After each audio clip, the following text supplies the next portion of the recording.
Good evening, one and all of a Swindon Town persuasion. It's myself, Mark Hanrahan, along with Joe Vincent. Joe, good evening and welcome to the Lathwaite Community Stadium, Woking. How are you, buddy? Hello, Hannahs. How you doing? Looking forward to this today. Yeah, I think it's going to be an interesting one. To everyone listening in, we did a little test, so please bear with us for the first couple of minutes. Working on their Wi-Fi. There does appear to be just a minor delay as Joe and I are speaking, but it does seem to settle down as the Wi-Fi finds its place. But interesting opposition today, Joe. I think the thing that strikes you when you come to Woking is the scale of this stadium. For a National League side, this is a pretty impressive setup, isn't it? It is. It's an absolute carpet. Looking out on the pitch, this is probably a lot better than most League Two sides, let's face it. I've not been to this ground for a few years now, and this is a chalk and cheese to what it was. So, yeah, should be able to implement our passing game. I think Louis Reed will have a good time on this.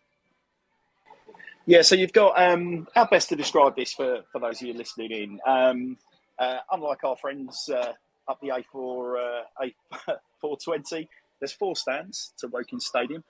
You've got the stand that's going to be housing the Swindon Town fans tonight is directly across from us. Talking to club employees before the game, they're expecting between sort of 500, possibly up to 600 Swindon Town fans today, which would be a hell of an attendance or a hell of a trip for a Swindon Town away support at a pre-season friendly. So fingers crossed. I think wishful thinking, Joe. I don't know about you, but 500-600 on an I appreciate it's a nice evening, but we'll see. But anyway, so you've got a big open terrace stand, directly across from us. Then to our left, you've got the equivalent of what they would probably refer to as their version of the town end. It's not too dissimilar, Joe, is it really? Not clearly nowhere near as deep as the town end. Obviously, it's terraced as opposed to seated, but it's covered over. I think if anyone listening in, if you get an idea of what the town end looks like, then I would say that's a fair comparison. Joe, would you disagree?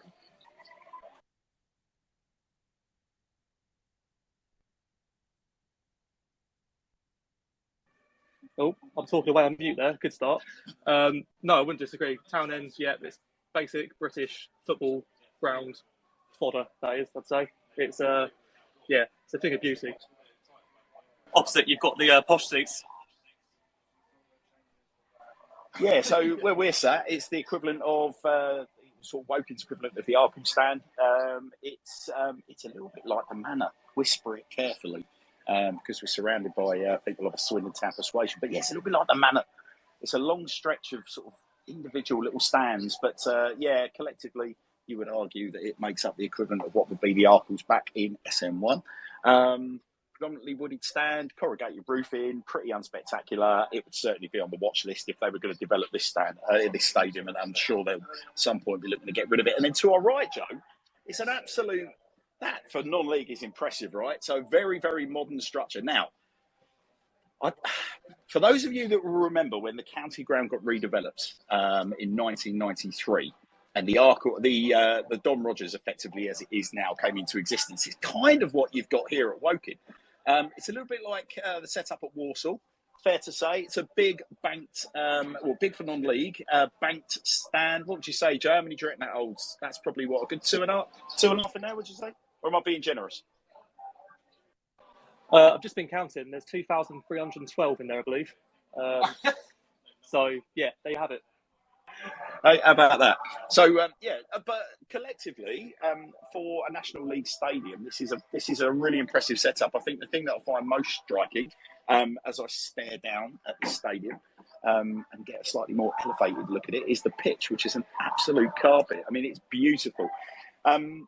Talking to the ground staff before the game, they're saying that unlike the county ground, which we tend to sort of resurface every year, they'll resurface every other year here. They drew very favourable comparisons with the county ground, Joe, because they said that the ground is very open, like the county ground is. It gets a lot of air, a lot of sun, a lot of water, and as a consequence, obviously, perfect growing conditions for grass. So, the pitch looks absolutely beautiful. And also, interestingly enough, they have the UK's only master greenkeeper. as the guy that tends their pitch. Apparently, Woking employ the UK's only master greenkeeper. And he comes and plies his trade on this pitch, which is another reason why it's in such beautiful condition. Did meet him before the game, a mercurial individual, very, very, very pernickety, doesn't want anyone near the pitch, and seemed to enjoy turning on the sprinklers on Mildy after Mildy seemed to ignore his instructions to stay off the pitch, and so the sprinklers went on and Mildy got a soaking. But yeah, so well, here we are then, Joe. We're in Stockbroker Bell, Surrey. How important really is this game for us tonight? I mean, there's a reason I'm asking you that question, because I wouldn't have said on Saturday that Supermarine would have been important to most Swindon Town fans, but the fallout on social media after our 2-0 reverse at the Webswood would suggest that to some people it was probably more important than it was to others. But how important do you think this game is tonight? Well, of course, I mean, you've got Twitter meltdown over a 2-0 loss that was 45 for some players that have played their first games of pre-season. You had 45 for the youngsters, obviously having a taste of football against semi-pro, but still players are a lot older. Yeah, I feel like if we get a win under our belts, it's a bit of positivity into the fan base, isn't it? I say, looking at this pitch, I think we can have a whale of a time playing on this. We've got players in the middle that love passing the ball around, keeping the ball on the floor. This is the absolute carpet to do it on, I think. It's a wide pitch too, isn't it, looking? You know what we like. We like a wide pitch, all apart from Port Vale, but a normal wide pitch is okay. Yeah, I think I'm with you. I mean, I listened to Scott Leeds with great interest after the Melksham game. Scott was saying that he was delighted. Obviously, they got a win under their belt as well as getting fitness in the tank. Whereas Scott's narrative after the Supermarine game on Saturday was very different. It was about, for him, it was about, of course, continuing to get more fitness in the tank. That was his priority. But he was very quick to sort of point out that actually the result wasn't really that important. Whereas, would you say that was duplicitous given what he said at Melksham? Or would you just say that it's kind of damned if he does, damned if he doesn't, really, isn't he, if you lose at Supermarine in your Swindon Town? Yeah, he's stuck between a rock and a hard place, really, isn't he? You can't say, you can't say anything without being criticised. But yeah, obviously, you look at campaigns gone by and pre-seasons gone by. I think it was the title-winning season under Wellens. Obviously, I don't think we won a game in pre-season. We drew 1, lost 3, lost 4. So pre-season is ultimately about getting minutes into the legs, isn't it, of the boys? But yeah, bit of confidence. Obviously, we'll have hopefully a few hundred Town fans here today. Put on a bit of a show, give them a bit of a taste of what they're looking forward to for next season. So yeah, I think obviously a win can go a long way in our particular fan base. So we haven't had any announcements yet in relation to the teams that have been getting put out. We would hope that we're going to get team sheets through shortly. Certainly, we've been promised those. Trying to, as best as I could, paying attention to the first team boys as they were turning up, the ones that looked pretty focused, the ones that were scuttling off down towards the changing room, rather than lingering around, chatting and being a little more casual. It did seem to suggest, I mean, all of the first team boys are here, Joe, aren't they? We've seen literally everyone today, all of the A-listers. I've got a feeling we're going to start with a strong lineup. I don't necessarily think it's going to be a rerun of what we saw on Saturday. Talking to quite a few of the boys before the game, they're all in really, really good spirits. They all seem very focused and determined, though. They all have their game heads on. It wasn't sort of like, summer holiday heads. A little bit of hijinks when the sprinklers came on, but it seems they've all been sort of essentially sort of summoned by the gaffer. It was game heads on in the sort of huddle out on the pitch, and then they've shot off down towards the change room. So let's have a little bit of fun with who we think is going to be the lineups, Joe, because obviously we've got the two keepers out there at the moment, putting each other through the paces. There's Sol Bryn, sort of patrolling his 18-yard box, pinging long balls out to Wardy, who's working the diagonals out in the corners of the pitch. Any indication there as to who you think is going to start as Bryn pings another diagonal to the other side of the pitch to Mildy? Who do you think is going to start tonight? Well, you'd probably say Sol looking at the moment, because Sol's in the box picking the balls out to Wardy and Mildy. Wardy played 90 minutes on Saturday, so I suppose it's fair that Bryn gets a go for 90 minutes. I think with the squad tonight, I think you're right in saying it's be a strong side. I wouldn't be surprised if it was near enough the same starting 11 from Saturday. Maybe with Johnny Williams involved potentially, maybe Matty Baldry. But I can see them getting 60 minutes each, sort of pushing them on a little bit more from 45 on Saturday. Yeah, I think obviously first half on Saturday, I was speaking to you before the game, Hannah's. I think we were very unlucky to be losing at half time. We absolutely dominated that game. So they were one shot on goal and they scored. So yeah, I think if I was to pick a side, we'd probably go Bryn, Baldry, Brennan, maybe Harry's potentially. Stop now. Wing backs, maybe go Divine. Who got the right? Well, it's the problem at the moment. We kind of have a lovely. Yeah, so maybe, I mean, Clayton, where's Clayton? He's midfielder, isn't he? Defensive midfielder. So, yeah, we'll go for the unnamed right wing back. Maybe Clayton in the middle, or Reedy. Give Clayton 45 or half an hour in the second half. We'll go Reedy in the middle. Gladwin, maybe Williams. Massey and McCurdy, maybe. Or yeah, I think there'll be a strong side out there. I think 60 minutes in the legs, bit of a push on from Saturday. Hopefully, we'll see some entertainment in front of us. Right, well, in terms of fullback, so a little bit of insight from the weekend. Obviously, one of the notable absentees from Saturday, I managed to get a couple of minutes with Ellis Iandolo before the game. Ellis was telling me that he was given leave from the club for family matters, but also he was carrying an injury on Saturday, which ruled him out of the game. Not sure whether he's going to be risked tonight, but I think if he is risked tonight, I mean, certainly he was one of the players that was straight down at the dressing room when the first team were all heading off down there. So I suspect he's going to be involved. I think there is every chance that Ellis could be deployed in that left-back role. And actually, although he's a left-footer, that you see a Reece Devine played on the right-hand side, or potentially a Tyrese Shade played on the right-hand side and deployed as a wing-back. Shade, obviously, as we know, he can play in a number of positions. This will be the first time I've managed to clap eyes on him. But I would think the other option is you play one of the centre backs. You could slot them in at right back, so you could play a Brennan in at right back and keep Devine again as a left back, or play Shade down the left hand side with Baldry and Harry's playing down the centre. I think the midfield at the moment is kind of picking itself, really. I would envisage that we're going to start with, or that really our first choice sort of starting three would be, if it's not Ellis as a left-sided centre midfielder, then it's going to be Johnny Williams, Ben Gladwin, and Louis Reed, who was all smiles in the build-up, which is lovely to see. And then striking options. Now, interestingly enough, again, all of our forward options are here today that we could see. Certainly all those that you would expect. I believe saw your boy Wakelin up close for the first time. Harry Parsons is here. A certain Mr. Harry McCurdy is here, and full of the joys of spring. Oscar Massey is here, but Oscar wasn't one of the players that was kind of hurrying off down to the players' tunnel. So whether or not Massey is, or whether that gives us any insight into Oscar Massey and his role around the first team, Joe, I'll take your view on that. But if what I've seen tonight is any kind of indication, it would suggest that the first, almost like your three up top, I think, subject to us signing players. I know everyone's clambering for an experienced number 9, but your three up top, it's looking like if we go with three up top, is going to be Wakeling, McCurdy, and Parsons. But anyway, we haven't got it's nice to speculate, but we still haven't got team lineups. So as soon as we've got those, we will be breaking that news to you.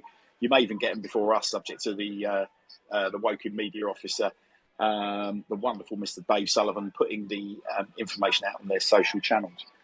So, Joe, we've got a little over 45 minutes until kickoff. Spend a little bit of time talking about Woking. What do we know about? What do you know about Woking? To be back in the National League now for about 2-3 years. One of those clubs. When I was a youngster, Joe, growing up, watching me football, Woking were always one of those clubs that were almost like you were expecting them to be in what was back then the Vauxhall Conference, right? But Woking, you always expected them to be there or thereabouts. But then obviously, yeah, sort of like four or 5 years ago, Woking dropped out, became sort of like Conference South, and have been trying to work their way back up. Now, we've already talked about the scale of this ground, but they've attracted some talent by all accounts in this squad. So by all accounts, these guys are no mugs. And one of the players that I enjoyed talking to before the game was a certain Scott Cuthbert. Joe, Scott Cuthbert. Those of you that will remember big Scotty Cuthbert playing alongside Gordon Greer in the playoff campaign season 2010, and indeed the awful relegation campaign the following season. But Scotty Cuthbert was indicating that, Woking are here to certainly compete tonight. And this season, Woking are going to be very competitive, is his gut feeling in the conference. So that was good to hear. Scotty Cuthbert was suggesting he's certainly not here because he's been put out in the pasture and he's making up the numbers. Woking are going to, quote, have a good go. Scotty Cuthbert, you have any Scotty Cuthbert memories, Joe? Well, he's Scottish. He's hard. That's basically all I can remember. He used to come off for the game with a bandage in his head more games than not, didn't he? Do you know what? Himself and Gordy Greer, I mean, as a duo, if you fancy going up for a header from a corner and you've got them two running at you, you're probably a second thinker, aren't you? But yeah, I mean, Woking look a good side. I'm looking out here at Rohan Ince. What a player he was for us on loan. Was it Brighton in the cup, that worldie? He's come over now. He just looks like a football league player, doesn't he? I don't know. Not dissing the sort of the standard of non-league football, but he was a player that I thought would be probably going on to bigger and better things than League One at the time. I mean, looking at the side there, pinging the ball about, looking confident. Goalkeeper Craig Ross is a veteran, isn't he? He's been around the blocks, sort of League One, League Two conference. They certainly look experienced squad. They've got some players that have got some know-how. I know you were saying earlier on they've lost a few players, haven't they? Some key players from last season. Yeah, so the general chatter around Woking as a football club is that whilst they are looking to have a good go this season, they've lost 3 players of note. In fact, we'll come back to that because we do have the official team sheets that have just been put in front of us. So Swindon Town are going to line up as follows. In goal, we've got Sol Bryn. It looks like a back 3 of Kieran Brennan, Matthew Baldry, and Cian Harris. Midfield appears to be, as predicted, Louis Reed, Ben Gladwin, Johnny Williams taking up the central positions with Tyree Shade and Reece Devine as wing-backs. And then we've got Jacob Wakeling, Harry McCurdy up top. Have I just misread that? So we've got Wakeling, McCurdy, Reece Devine, Johnny Williams, Ben Gladwin, Tyree Shade, Louis Reed, Kieran Harris, Matthew Baldry, Kieran Brennan, and Sol Bryn are going to be starting. On the bench, you've got Harrison Minturn. We have the first, and what looks like the first of 2 trialists that are going to be here tonight. We've got Tom Clayton, who was signed this week, or rather today, for Liverpool Football Club, Scottish under-21 international, former captain of Liverpool under-23s as late as last season. Very, very highly rated talent.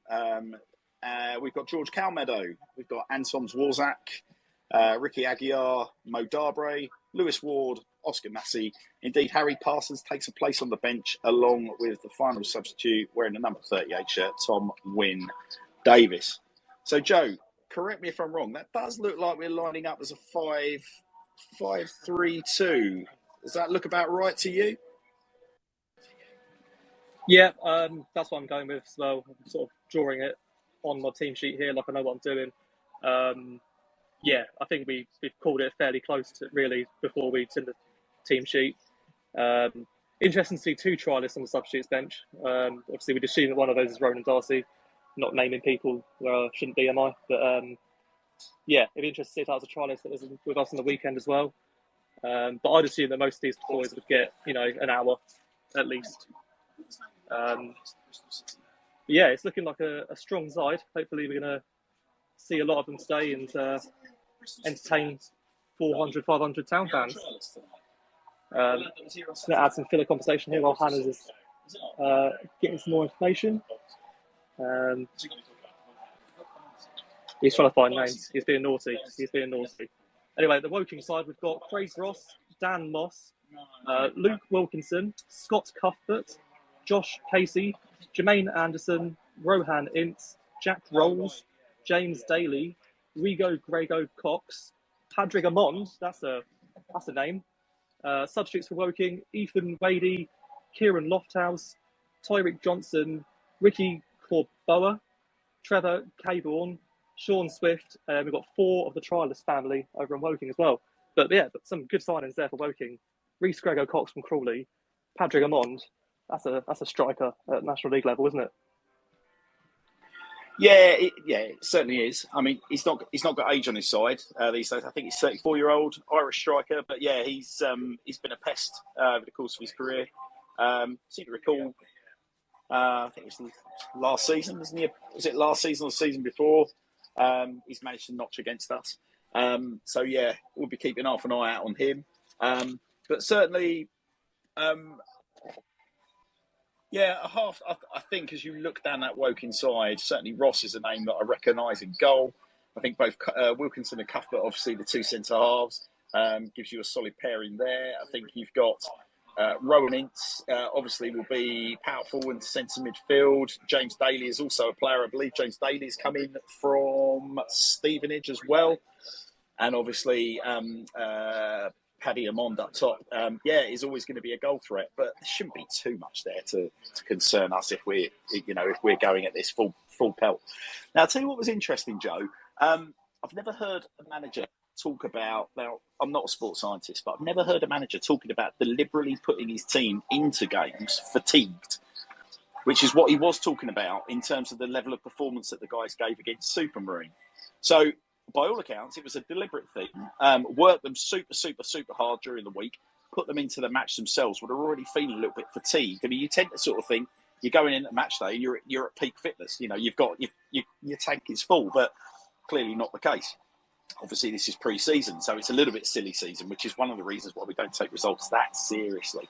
And it's a similar thing. He's been talking about a similar thing tonight as well. So these guys are all coming into the game mildly fatigued.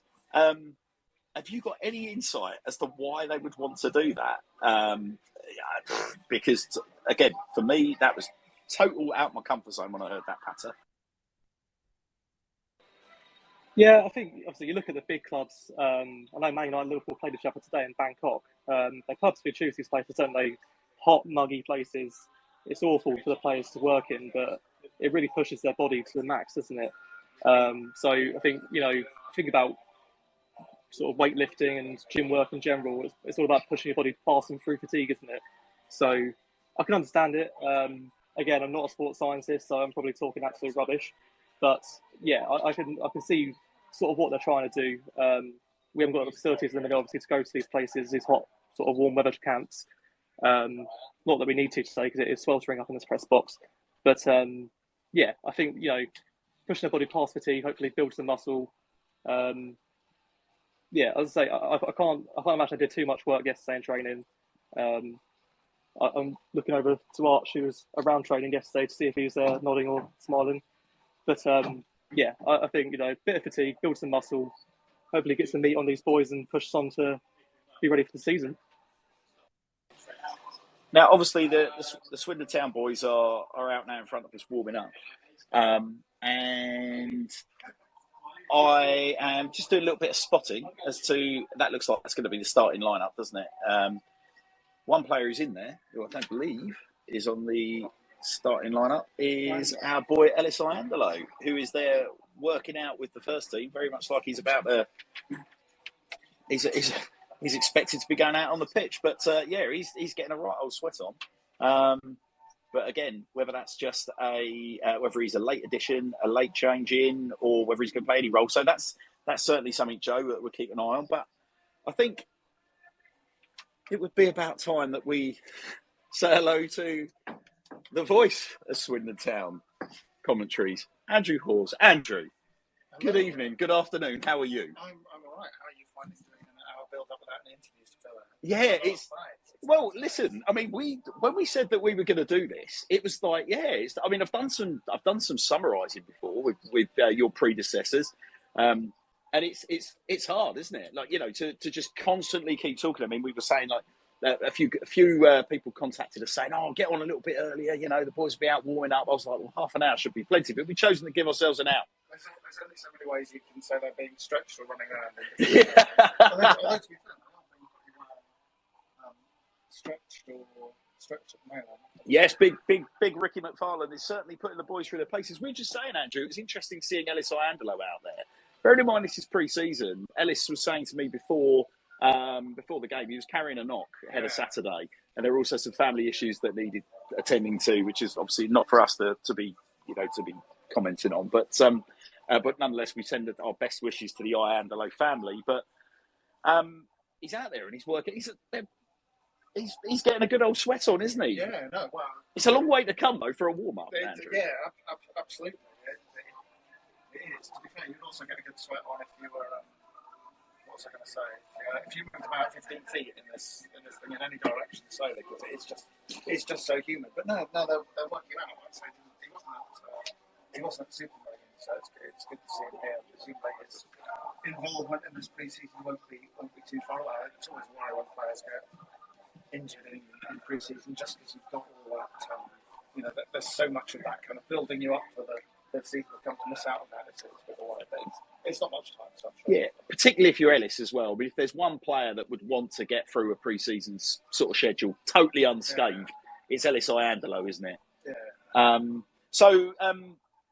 Obviously, it's been a busy day, Andrew. Have you been at the club today? I haven't today, no. So we've obviously big news for us in that it's very rare these days that Swindon Town actually spend a fee on a player, and I'm not saying that in any way, shape, or form being sarcastic, because to coin a phrase that somebody used on social media this week, why do you need to spend a fee on a player when there are so many really, really good players available for free in this current market? And that's fair comment, isn't it? But nonetheless, Swindon have moved swiftly today to secure the signing of Scottish under-21 international and Liverpool's under-23 captain from last year, Tom Clayton.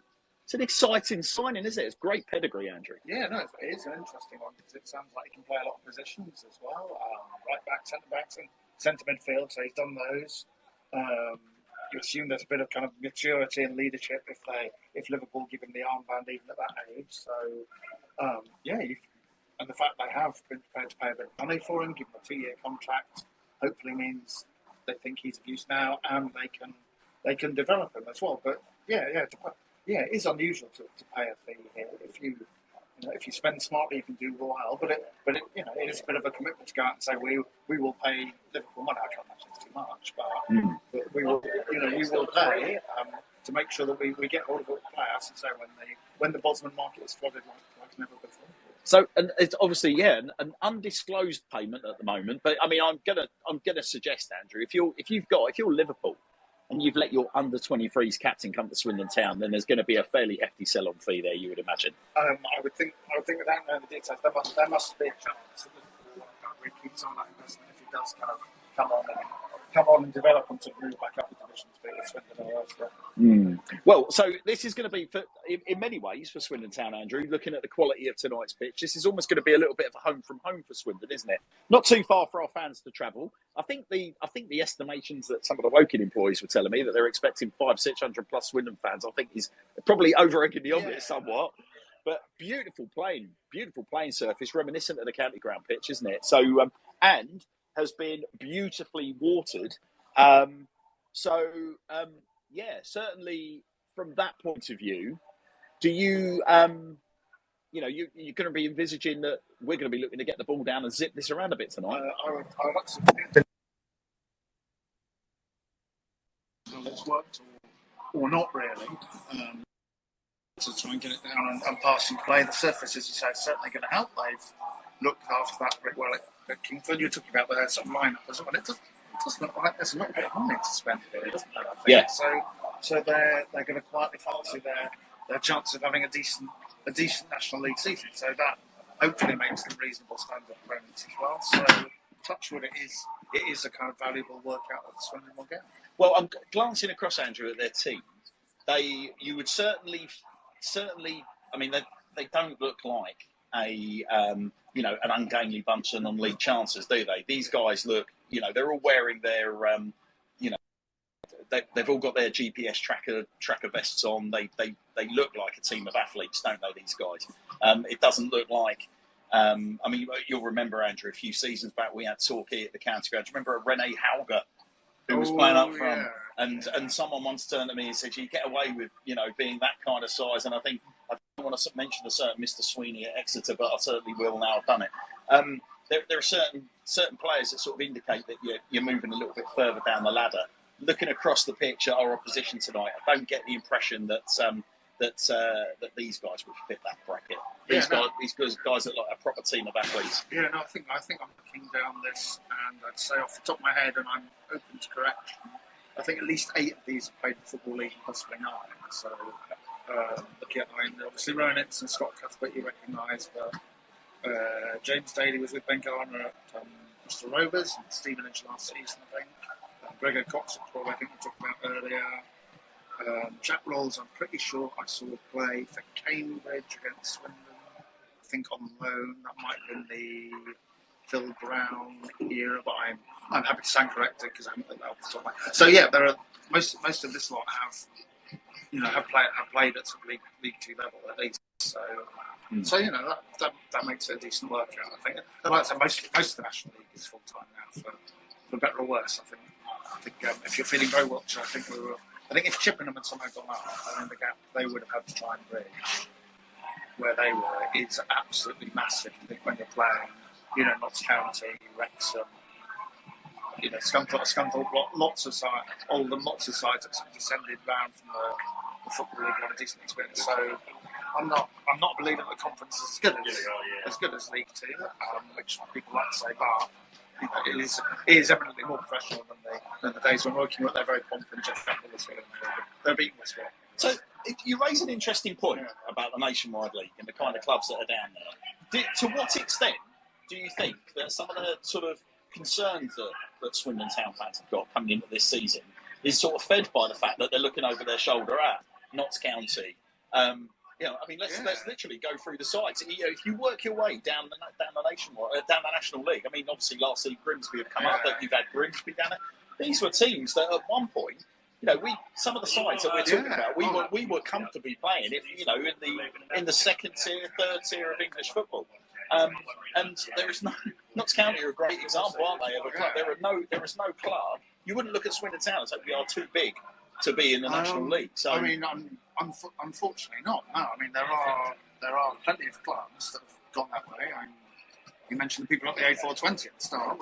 It would be remiss of us not to mention them. Yeah, let's spend some time on that. Few years hanging around there and losing to where was it, Troyes? I think they lost that. Yes, for example. So, I think it normally needs a club to go down of that size to have serious off-pitch stuff going on. So Oldham have been a mess.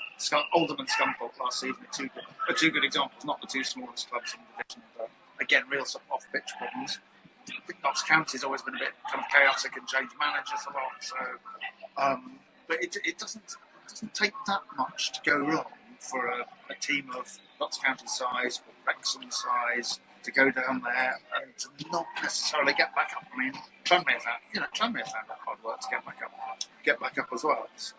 Well, okay, so let's have a little bit of reflection on Swindon Town then, Andrew, as a side, because obviously we've maintained for the best, let's call it the core. Some might debate that we've maintained the core, but certainly keeping hold of Louis Reed, keeping hold of Johnny Williams, keeping hold of Harry McCurdy, and then you layer in obviously the fact that we've still got Ben Gladwin, Ellis Iandolo on his day. I mean, Ellis had a spell last season where it had to be first name on the team sheet for me. We've got very, very capable goalkeeper in Lewis Ward. Even with Jojo Woolacott departing, I don't think anybody was massively upset on the basis Lewis Ward really stepped up towards the tail end of last season. Matt Bowdery obviously re-signing a centre-back, an absolute revelation towards the end of last season.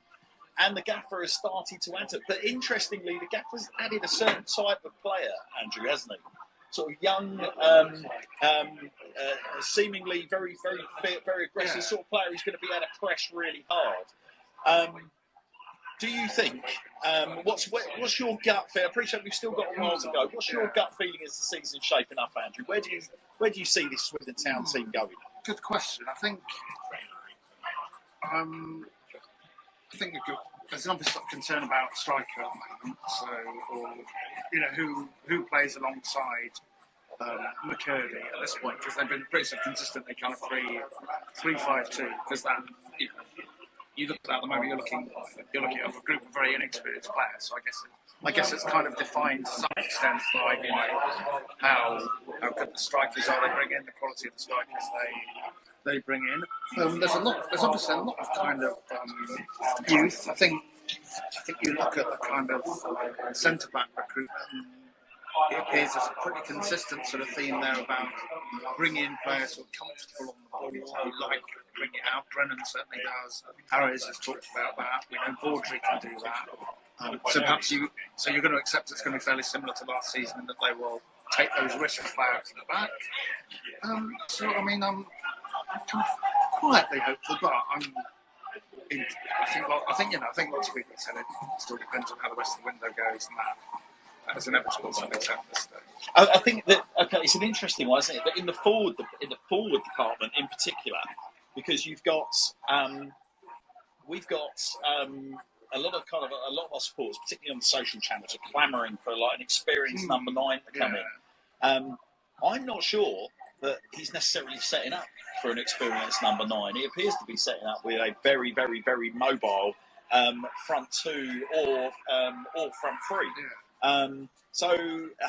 If we're going to play a high pressing game, do you see an experienced number 9 slotting in there? And I don't know whether you need someone experienced. I think the division does. I wouldn't say demand, but I think you do need a bit of a Davison type figure, especially to help with the secondary stuff at the back as well to go up front. So it doesn't necessarily need to be an experienced player. I know Davidson's who split people, but his goal scoring numbers are kind of hold up quite well in terms of the sort of chances he put away. I know people find that surprising, but that's what our good friend next to tells us. So yeah. I still think you probably need a modicum of physicality up there, even if you're going to, kind of play the ball on the ground. So whether you can get away with 2 kind of really mobile nippy strikers in this division is, I don't know. I'd want a certain amount of convincing about that. Like I say, it doesn't necessarily have to be a player full of experience. I do think you've got to work in this thing. Well, tonight could be revealing in many ways. I mean, like I said, we don't want to read too much into this,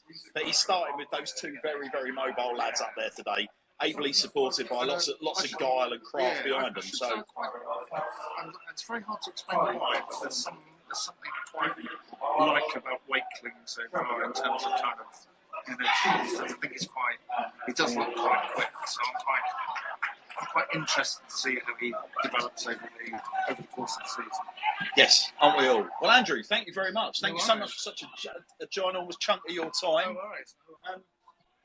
Well, Joe, listen, you've heard the words of Andrew there. I mean, obviously, we were talking about the lacking of that physical presence in the number 9 shirt. Tonight he's gone with 3 centre-halves, and he's gone with essentially 5 across the midfield, 5 across the back, and he's gone with 2 very, very mobile, dynamic strikers up front in Wakeling and McCurdy. Obviously, again, I don't want to kind of roll out the cliches, well, away from home, he's gone with 3 at the back. To what extent do you think his formation today has been dictated by the fact that he hasn't got a big number 9 in the building? Or to what extent do you think tonight is actually trying to get the boys into that sort of rhythm of a tactical rhythm? We're away from home, we're going to be a little bit more cautious at the start. What's your gut feeling, Chris? Yeah, I think you've probably hit the nail on the head there. I think the way you look at it, if you're going to play 3-5-2, I think two mobile strikers up top. If you've got a steal through the centre of the pitch, you've got a strong core. I think some pacey players up top. is probably the way forward. I know people are calling out for an experienced number 9 per se, but a Mark Richards or even I don't say even play for us, with Vincent Perricard, that sort of experienced number 9. I don't think it fits the DNA of the side particularly. But no, I'm looking forward to seeing Wakeling. He looks fairly good on Saturday. Out of the strikers, I must admit, me and the boys were talking in the second half about Massey's pace. Oscar Massey was absolute lightning. So if you're looking at the young players that we're coming through here now, strikers, if that's what we're looking for, pace up top, the boy Massey looks like an absolute wonder kid. He looks, lightning in his boots. So it'd be good to see Wakeling a bit more today. Keep a close eye on him today. I think he's probably the one that I'm going to try and sort of zone in on. I'm looking forward to it. Obviously, two players up top with some pace. Hopefully, hurt the Woking defence. Right. Now, interesting, Joe. Looking out and watching the various sort of midfield units, defensive units, striking units being put through their paces. We've got what appears to be a back 4 being put through their paces here. Although that has now just been changed by the fact that Tyree Shade has joined the party. But at one point, it was looking like we had a back 4 of Reece Devine at left back, Kieran Harries, Matt Bowdery, your centre halves, and then Kieran Brennan occupying a right back position, and Ellis Iandolo essentially feeding balls in for that unit to defend. And they've been diligently working through that, haven't they, for about the last sort of like 5-10 minutes. And I was trying to see whether or not that shape or the personnel was changing, and I just settled on the fact that actually maybe they are going to be going with a back 4 tonight. But and then just as I sort of make that commitment and start talking about it, Tyree Shea joins the party. But interestingly enough, he's joined the party as Reece Devine has gone and joined the midfielders in the shooting practice, and Kieran Harries has gone out to left back. So again, the shape the defensive unit are taking, it does appear that he's going to be playing 4 at the back. So if that's the case, looking at our midfield options here, who do you automatically assume is going to be joining the front 3? It's got to be Johnny Williams, is it not? You would think, looking at that lineup. Yeah, if we go forward at the back, it will be Johnny going up top. I think what's happened here is Tyree Shea's come over with the attackers. Obviously, playing wing back is to have a lot of shots going forward. So I think he's probably having a bit of practice striking the ball, crossing the ball, giving the other 3 centre backs time to sort of practice on passing and defending out the back. And then I think obviously Reece has gone out now to practice his side of that attacking play, and Ty's dropped back into the defence. So I still think it'll be a back 5. I think they're just giving Ty and Reece a bit of play with the ball. I think that's probably what's happening over there.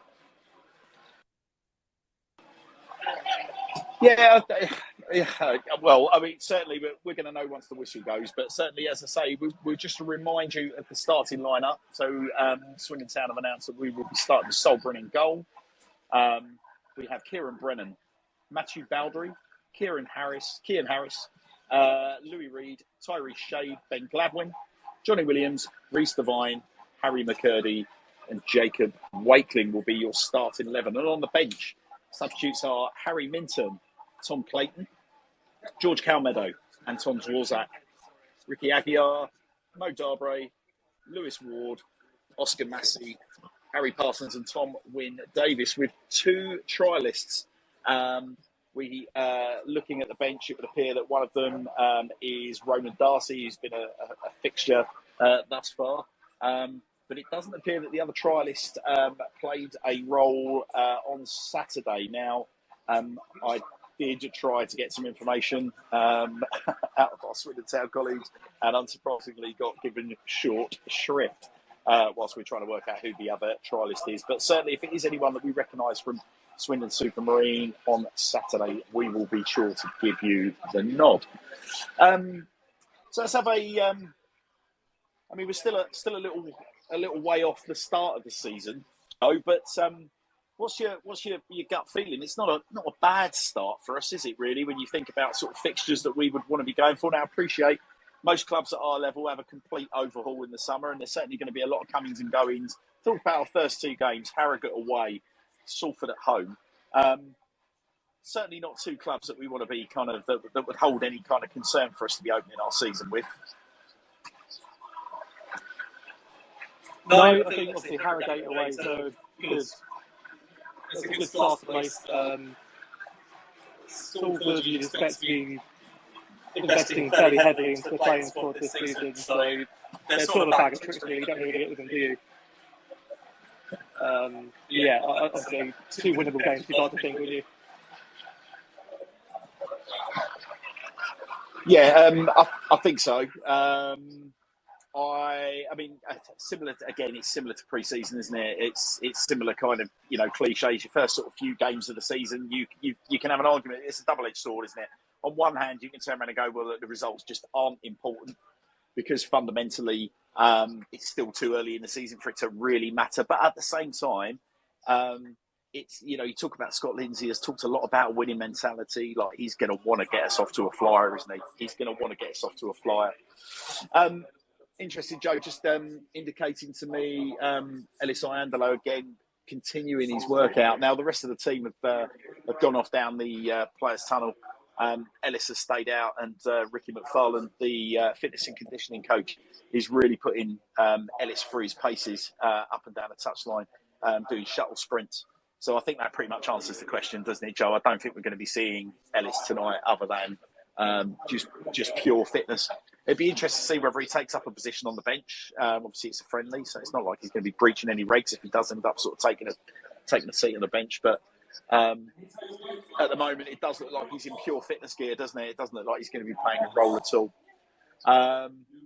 So, yeah, I think glancing across the pitch, Joe, at the Swindon Town fans in attendance, the 500-600 that I think they were expecting, certainly not going to be in attendance, are they? What do you reckon we've got here? Tops 50, if we're lucky. Being brave. I don't know. We might get 100. Still got 15 minutes to kick off, so you don't know. But yeah, 500, 600 that we were told about earlier on. That's happening. Well, all right. So let's. I mean, interesting. We go back and have a little chat about tonight's opposition, Joe. Talking to the members of the sort of Woking setup on and off-field staff on arrival at the Lathwaite Community Stadium earlier today. It's a season, a lot of hope for Woking. They're certainly optimistic that they're going to have a good season ahead. But they've lost. There were three big players for them last season that they've lost. Had Ife Offiong, who was a striker, chipped in about 15 goals last season, 8 or 9 assists, has joined local rivals Aldershot. They had a very, very tricky, mercurial centre midfielder, Max Kretschmar, who chipped in with a lot of assists and quite a few goals. Kretschmar's gone. And they've also, a figure that you may remember, Joe, from last season, joined Rochdale around January time, was Tavon Campbell. Very, very highly rated in Woking. Didn't exactly pull up any trees at Rochdale, but certainly known as they're turning the sprinklers on, Ellis and Ricky. They certainly have, they're very highly regarded in and around Woking. But as Andrew was saying earlier, they seem to have, they've built a side here. They've got about 8 or 9 players in that setup that have all got Football League experience. So I was saying as well, they don't look like a team of individuals that are kind of, like the oddballs, the odd shapes and sizes, that we've seen historically coming out of the non-leagues. Certainly look like a team of athletes, don't they? So Darren Saal, apologies, is their manager. Darren Saal's been in and around the Football League. Previous experience, I believe, Stevenage Borough, has been up through the leagues for Stevenage. And is known to play football, whereas apparently over the last few years their football has been a little more it's not long ball. It wasn't described as long ball. It was described earlier to me as a little bit agricultural. Whereas this setup are all about getting the ball down and playing, which might explain why they're watering the pitch so much. Because Port Vale, it is not. I mean, if we talked about this earlier, I mean, this pitch is taking a lot of water before the game. Obviously, it's been very, very, very, very dry over here today. But obviously, we saw to our detriment in the playoffs the impact on Swindon Town when we haven't got a pitch where we can zip the ball about. This pitch has been built for zipping it about, hasn't it? Because the ball's not going to spend a lot of time in the air over Woking Way, is it? It's not known. Just watching the Woking players finish off their warm-up here. I think it's some substitutes, actually. The ball is pinging across the carpet. They're watering our side of the our half that we were training in a lot. So I don't know whether or not they're going to do a toss or we're just going to kick in towards certain sides, pre-organised. But yeah, they are giving it a good old watering. If only Vale Park had these. Well, I'm sure they have these facilities, but if only Vale Park had used these facilities, we may be looking forward to some Derby County match days next season. But yeah. Well, look, I mean, a few other bits. We've got 10 minutes till kick-off, Joe. A few other sort of bits and bobs we should talk about. Potential comings and goings at the county ground. We haven't talked about Rob Hunt or Jack Payne. Certainly, neither of those individuals have been seen in around any of the pre-season action so far. Rumours that Jack Payne has been at Foundation Park training on his own. Rumours that Rob Hunt is also doing some kind of recuperation work to get over the injury issues that he had towards the tail end of last year. Again, don't know whether there's any kind of like real truth in that, but purely and simply what's being heard on the socials. Two players that surely, though, we would love. And I think it's interesting. If you look at how we're setting up tonight, it would appear that we've got players playing out of position in the fullback positions where you would expect Rob Hunt, for example, to be a natural choice as a right back. Two players, Jack Payne goes without saying, Rob Hunt, I'd like to say, goes without saying, we definitely want to be seeing him back in Swindon shirts, don't we, Joe? Yeah, 100%. It's interesting with Hunty because obviously we've got Jordan Lydon in the building that was sort of announced on the sort of released and retained list that was sort of put down as he's not quite been offered a contract just yet. He's doing his rehab with the club, sitting in and around the camp with the pre-season photos. That could potentially be why Rob Hunt was put down as sort of within discussions. Maybe they're offering them that sort of deal. Sort of do your rehab with us and see where we are. Maybe he's sort of hankering for a contract straight away. I'm not too sure, but yeah, as you say, two boys that, Jack Payne's sort of the talk of the town in a minute, isn't he? But both of them you wouldn't say no to. I'd say you get those two guys in. Obviously, we're expecting an imminent Roland Darcy announcement, hopefully. He's looked very good, I think, in pre-season. We've got an unnamed trialist today as well. We're not too sure who that is. So it'll be interesting to see whether or not they're an attacking player. You'd like to think that the defence is sort of polished off now. Can't see us really needing in many more midfielders. Potentially, if we're going to have an option 4-3-3, maybe a winger. So as you can deploy McCurdy from centre out wide. Johnny Williams can drift out wide if need be as well. So yeah, I think it'd be interesting to see who this last trialist is. You'd like to think that we're looking at a striker with a little bit of pedigree. I'm not saying 35 sort of turns like a lorry. Just the experienced number 9 that scored maybe 10, 15 goals. He's played 30 odd games maybe. So what I'm saying is Cristiano Ronaldo or nothing. I'm pleased you didn't say Brett Pittman. But no, I've changed my mind. You just said that for conversation's sake, didn't you? Yeah, listen, I think it's not going to, depending on what portion of the Swindon Town sort of social media base you're talking to, an automatic choice for me coming back to the county ground this season because I think he has got so much to prove. He actually showed a lot more than I think he was given credit for last season, and I think he would just suit the style of play that we've got. And it's not Tyree Simpson, but it is Josh Davison. Now, listen, I personally, if money's no object, I've taken both. And I think towards the end of last season, with the way that the club appeared to be going into the close season, and there was talk about, potentially more budget, etc. I was actually one of those individuals that said, well, I'd like to see Tyrese and Josh come in. And I think that was actually, a lot of the talk last season was that was actually part of the plan when we had Tyrese taken away from us, that Josh was coming in to kind of lighten the burden. Now, I would still like to see them both come through the door. There's still, who knows, there's still time. I've not seen lots of chat about, Tyrese figuring for Ipswich or anyone else. There's been links to Middlesbrough, there's been links to Huddersfield. But But fundamentally, there's not been Tyrese, performing pre-season, working his backside off, scoring loads of goals. And I think if I'm Tyrese Simpson, I'm going to be wanting to ask questions to my manager as to why that's the case. Because sure enough, if Tyrese was out there with that lot at the moment, he would be scoring goals. He'd be one of our main threats. His career would be kicking on. He'd be progressing. We wouldn't be talking about transfers, would we? I think, but it's interesting, isn't it? Because Josh Davison drew a lot of flack from certain quarters, Joe, on socials last year. And I think a lot of that was because Tyrese actually developed so much that although Josh was further down the development curve, he brought certain things to the sort of pattern of play that Tyrese didn't.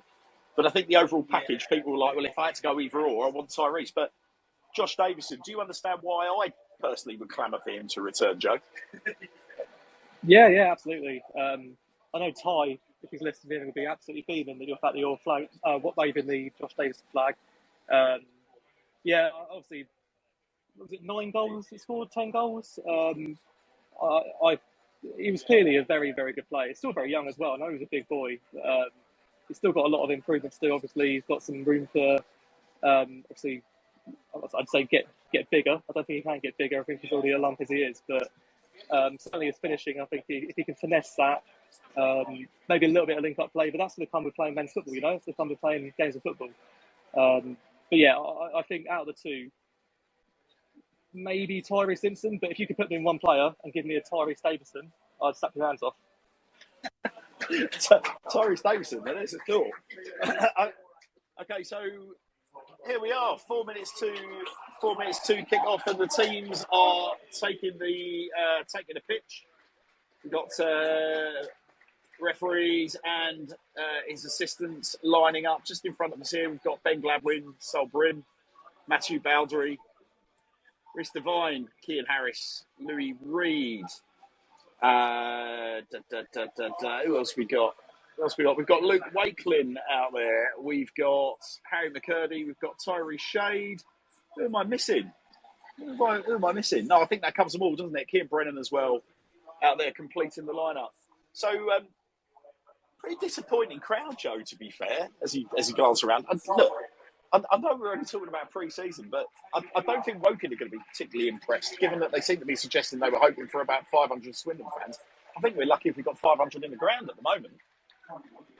Yeah, I've been counting the town fans up to 59 in my head. So we'll count as 590. Right, as we edge towards the players are just coming together for the toss. Ben Gladwin's got the captain's armband.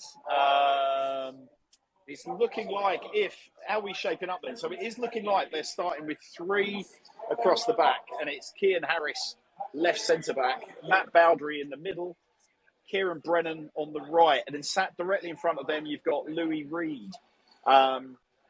Just forward of Louis Reed, and a little to his left, you've got Johnny Williams, and to the right, you've got Ben Gladwin. To left wing back, we've got Rhys Devine. Right wing back, we've got Tyree Shade, and up front, we've got Luke Wakeling and Harry McCurdy. So you're right, it's a 3-5-2 with Sol Bryn completing the lineup in goal. Town have got kick-off. Well, here we go. Listen, Joe, I think it's important that we tell the audience at this stage. Listen, I hope we've managed your expectations here, guys. We are not. Commentators, we are not. But we're going to just try and keep the chat going and hopefully not disgrace ourselves.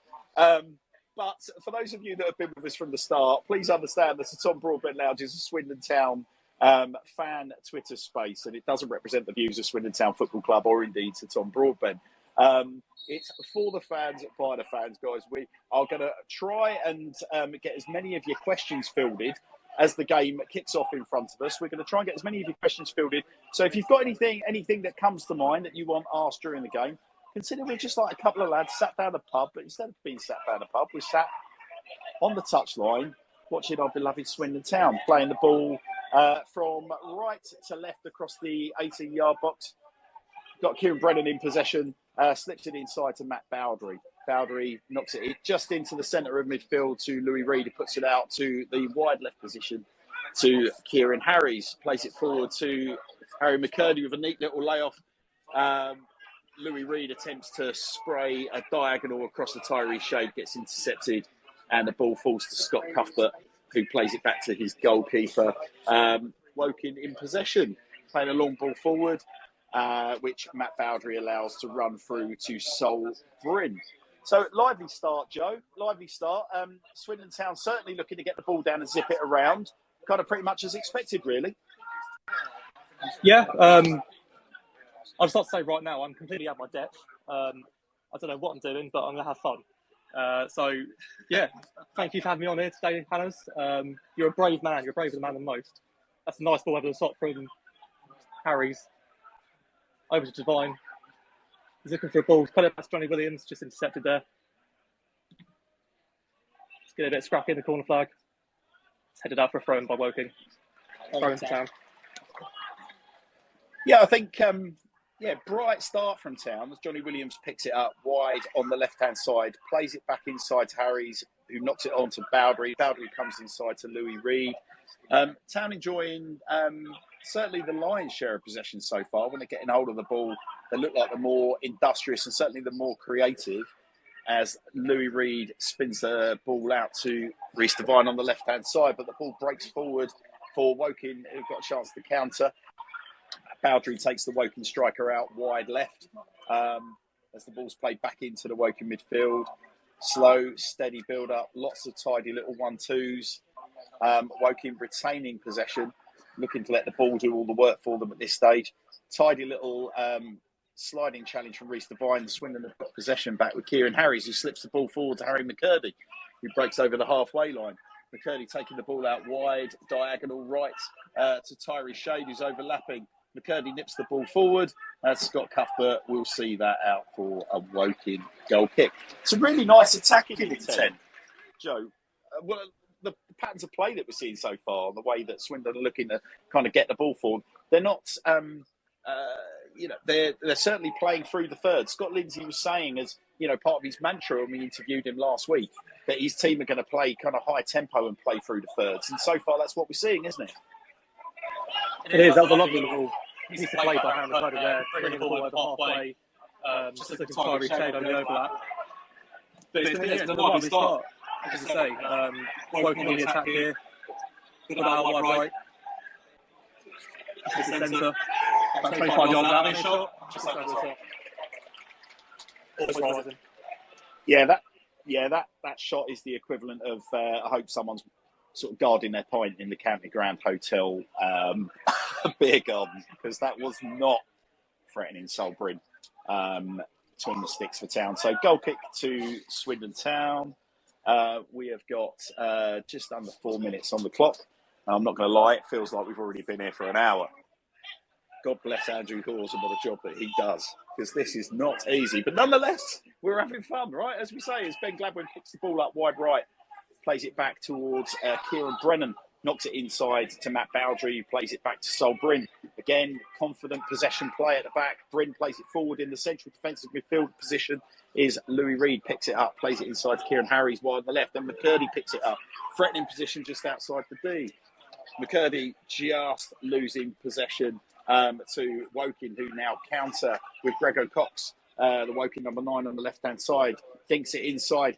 Harries is beaten to the ball by the Woking right winger, who manages to get it over to Casey, I believe that is, on the left-hand side. Plays it inside to Anderson. Anderson sprays a wide ball out to intended target of the Woking right back, and the ball goes harmlessly out of play for a Swindon Town throw. So Reece Devine in possession. Reece Devine looking to take a forward throw. Johnny Williams jockeying for position, trying to open up some space. Reece Devine gives it to McCurdy, gets it back from McCurdy. Ball's gone out of play for another Swindon Town throw, just in front of the Swindon Town supporters. 5 minutes gone. Yeah, I think this is a really bright start, Joe. I've got to be honest. It's a lively looking Swindon Town, and I've got to tell you, like, based on the players that we've got in our squad at the moment, Joe, you've got to say that's like our first choice 11 out there, isn't it? That is like that, without a shadow of a doubt. That will be Scott Lindsay's first choice 11 out there. Yeah, 100%. As you say, it's been a really lively start. Scott Lindsay saying before the game that he wants to put the boys through a really stern test, sort of high tempo, high passing football. Louis Reed sprang the ball out here to Tyree Shade, just on the edge of the box, running at the left back. He's taken wide, looking for the cross back across goal, and it's intercepted by a Woking player. Right over the halfway line now, looking for Patrick Amond. It's going for a Town throw in on the halfway. Yeah, lovely move. Our first sort of real glimpse of Tyree Shade in an advanced attacking position in the Swindon Town shirt. Certainly like what I saw there. How would you describe Shade for people that haven't seen him before? He's got what people refer to as a rangy style about him. So approximately, I would say he's about 6'2" in build, certainly big athlete's build. Running at the fullback, he's appeared to have a trick, a couple of feints on him before he put the ball across the box. It's a great opportunity for Swindon on the edge of the box. Ben Gladwin drags a shot wide at the right post with his left head as Woking lost possession whilst they were looking to break. But yeah, Tyree Shade certainly looks a handful, doesn't he? Now, I'm sure I'm not going to be speaking out of school here, but on the journey up to Walsall before the end of the season, I was lucky enough to travel up there. Met Tyree Shade's agent, and Tyree Shade's agent was describing him as a player that really needs to have an arm around his shoulder, and a position to call his own. Essentially, it felt, the way he was describing him to me at the time, it felt a little bit like the Ellis Iandolo dilemmas that we've had in recent years, where he's been a victim of his own versatility. Now, Shade played down the left a lot for Walsall last season, but we've got him obviously deployed down the right today. As Woking win the ball back, ferocious tackle on Ben Gladwin. Ball's played long. Woking, Paddy Armand chases the ball, but Sol brings first to it. Rolls it out to, I've got to say, a very, very tidy, very impressive start by Kieran Brennan in the right wing-back position. Johnny Williams hits a diagonal to the left-hand side into the feet of Ben Gladwin. Gladwin picks it up again. A tidy ball inside to Louis Reed, who thinks it out wide again to Brennan. Brennan pushing wide, coming over the halfway line. Brennan slips it inside to Harry McCurdy, who tries a little kind of back-heeled drag back on the run and loses possession on the edge of the Woking 18-yard box. Woking clearly didn't want to put a foot on it and try and build again. They've just basically banged it out over near the far corner stick. Town got a throw in. Town get the ball back into play with Harry McCurdy. He's been really industrious, Joe, hasn't he? Really industrious.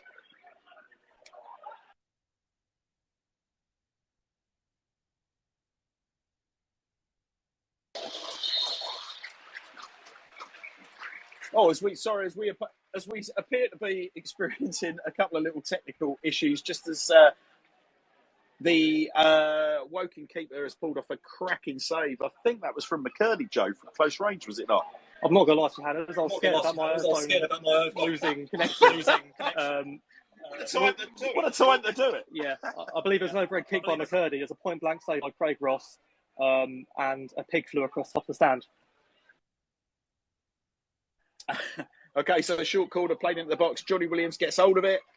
Attempts to play a short ball across the edge of the 6-yard box again. It's been cut out by Woking for another corner to Swindon Town. Louis Reed's on corner duty. Again, far corner, far side away from us, in front of the Swindon Town fans. Players adjusting for position around the penalty spot. High corner drifted into the centre. Boundary goes up for the header. Bit of a tumble, 2 or 3 players tripping over each other as Woking break with Armand, and Reece Devine puts the ball out of play, but a great quick throw from Woking has played the number 10 through, and that's a super save from Sol Bryn. Diving away to his left-hand side. Striker's probably made that a little bit easy for him. It's a good height for the goalkeeper. But Sol Bryn, big, powerful hands, has parried that out into the left-back position, and the ball's eventually been worked out into the Swindon Town sort of left-wing position where a foul's been given, and Swindon looks to build again with Louis Reed. Louis Reed inside to Matt Bowdry. Bowdry playing around on the edge of the 18-yard box, slips it left to Cian Harries, who's also looked very neat and tidy on the left-hand side of the 3 centre-backs. Reece Devine, nippy ball inside to Luke Wakelin. Wakelin that slips it back into Reed, who gets it out to Kieran Brennan. Reed picks it up again just inside the Swindon Town half. The Town break over the halfway line, and a big diagonal from Louis Reed stretches play. It's into the feet of Reece Devine as there's a heavy challenge on Ben Gladwin again. Gladwin's been on the receiving end of 2 or 3 of those, hasn't he, so far? Surprised that's not a free kick.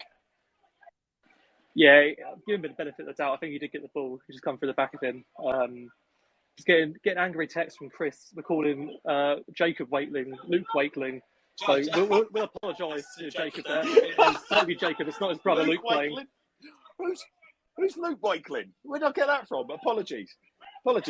We did tell you at times it's going to be like a couple of mates down the pub. It's just instead of having a pool table and some dog-eared local in front of you, we've got a football match in front of us. But I apologise for any Luke Wakelings that may be now having to explain to their other halves why they're not at home.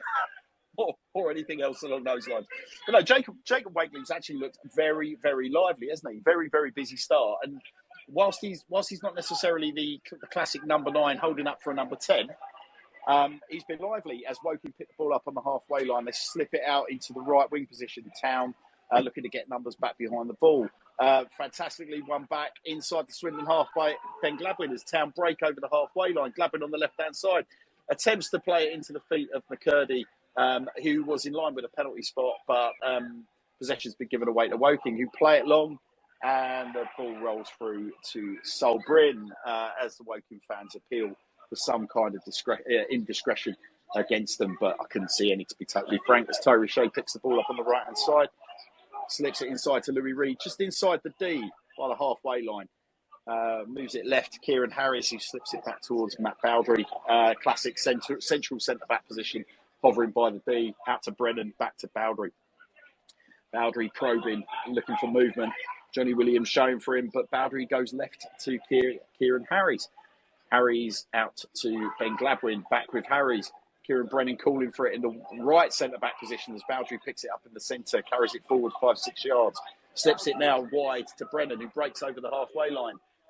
Challenged heavily by the Woking left midfielder. Ball goes out for a Woking throw off of the Swindon Town player, Kieran Brennan. So, certainly, you wouldn't look at these two teams, Joe, and say that there is a massive gulf between them. There is a quite clear differentiator. You can tell which side is further up the football pyramid, can't you? But there is, I certainly wouldn't describe it as a gulf. And arguably, even Stevens in terms of number of chances both sides have had, Joe, so far. I mean, ultimately, you can probably say that chance for Paddy Amon there was probably the best chance of the game. Woking have looked good. They look very good. They've got a lot of players that have got a lot of EFL experience. Obviously, we spoke about Scott Cuthbert, Craig Ross, Paddy Amon, Greg O'Cox up top as well. Rohan Ince in the midfield. They're not a non-league team on paper, you'd say particularly. But no, both teams have had a couple of chances each. Town looked good on the ball, just across here to Woking. Woking are through on goal here. Saved by Sol Bryn. Fantastic stop, 1-on-1. Woking still attacking, just on the outside of the box here. Back into midfield. And it's swept up by Louis Reid. Hopefully he can bring it away here. In the box. Nice cross ball there. Tyree Shade probing. Bringing it across into midfield here. Back into centre to Louis Reid. He finds Johnny Williams on the left-hand side. Got Reece Devine with him if he wants him. He does. Devine goes for his first man. He's done well. That's a foul there, surely. Yeah, that's a foul. We say about 30 yards out, just to the left-hand side of the box. Louis Reid fancies a... Oh, no. Tried to take it quick there, but you'd think Louis Reid would... He should look for a cross, but it's pre-season, isn't it? Let's go for a Puskas award. Yeah, so this is what we would describe as Louis Reid territory, Joe, isn't it? Louis Reid territory. So the free kick is, if you are the Woking goalkeeper, it's diagonal to the Woking goalkeeper's right, approximately 30 yards out, 35 yards out. There's no one else around it. Louis Reid is having a good old look at this. He's sizing it up. On the edge of the D, you've got a couple of Town players. It looks like Brennan and Bowdry just in for position against the likes of Cuthbert, Rowan Ince, the two ex-Town players in the Woking ranks. Louis Reid actually plays it short on the left-hand side to Reece Devine. He looks to swing it over with his left peg, straight into the midriff of the Woking right-back, who plays it neatly into their midfield as Jacob Wakeling attempts to pressure, but there's another quick ball bit. They've played that ball with with some success, Joe, haven't they? When they've been breaking, they're not necessarily they're looking to hit that long ball quick. Their forwards break with pace. The midfield actually sit a little bit deeper, and it's like they're hitting the channels. It's kind of that classic counter attack long ball, isn't it? And they're looking at, but they are actually getting some change out of us, aren't they? Really, at the moment. They are, yeah. I think we've got quite a high line. Brennan's dropping a little bit deeper than both Boundary and Harry's, but they're sort of understanding that we're not playing. Ooh, that could have been a Gary Neville moment there. I could have had a Gary Neville moment. But yeah, like you say, it's a bit of a high line. You can see now all three players are basically on the halfway. You've got Amond about a mile offside. It's going to drop back in to try and beat the offside trap. Again, they play it up top towards right hand ends. Greg O'Cox on the right. Out for throw. It's a Town throw. Brennan back to Bowdry.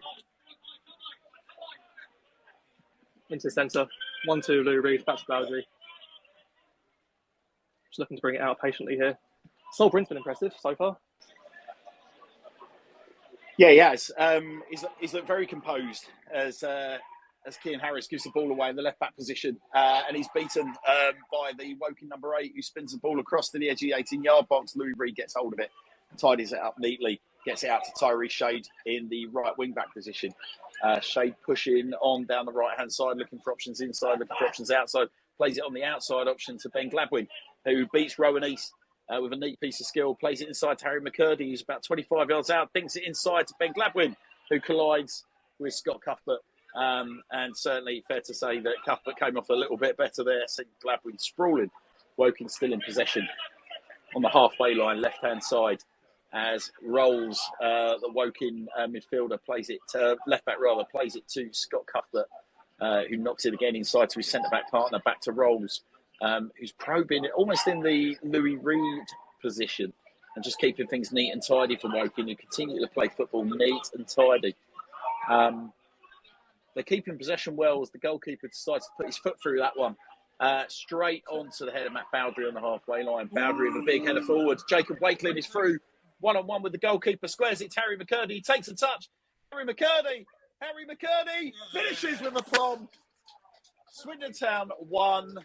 Woking 0, 18 minutes on the clock, and a lot of that was down to the pressing work of Jacob Wakeling.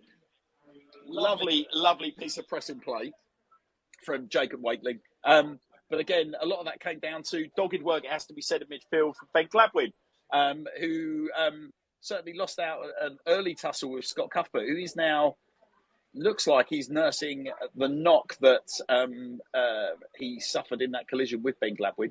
But some really tidy work. I mean, so it's an interesting point. The reason why I'm lingering on this Wakeling conversation a little bit here, Joe, is that one of the key attributes that Wakeling has been, certainly there's been clips going around on social media, is his ability to harry and pressure. And there was a classic example of it there, wasn't it? He's nipped the ball off the toe of the defender. He's worked it into the box. And then he's unselfishly, most strikers would probably had a pop, but he's unselfishly then played it through to Harry McCurdy. Couple of little jinks left and right. He's opened the opportunity for him and absolutely battered it. But again, always about Wakeling for me, Joe. Yeah, absolutely. There was a long ball from the goalkeeper, wasn't it? I think Frenchie's got his head onto it. Probably going nowhere if the defender leaves it. The defender makes a clear attempt to play in the ball, comes off of him, and Wakeling pounces. And I think, to be fair to him, as I say, unselfish, but I think if McCurdy's not scored there, it's probably a penalty as well. Wakeling's sort of been taken in from behind, and McCurdy's put about 3 or 4 players on the floor, and then smashed it into the back of the net in classic Harry McCurdy style. So, yeah, great goal. Happy with that. 1-0. Now, Joe, correct me if I'm wrong, because Melcham feels like a while back now. McCurdy didn't notch, did he? That's his first goal pre-season, is it not, for McCurdy? So he'll be over the moon. All strikers like a goal. There was no real celebration of note. They all seemed fair. There was a few little high fives and whatnot, but then straight over to the touchline for a water break. So referee is just given, I think he's just given offside there as Woking looked to break with a long ball over the top. So there's a free kick to Swindon Town, which Frenchie has taken. Approximately 35 yards out, slips it to the right-hand side to Kieran Brennan. Brennan comes back inside to Matt Bowdry.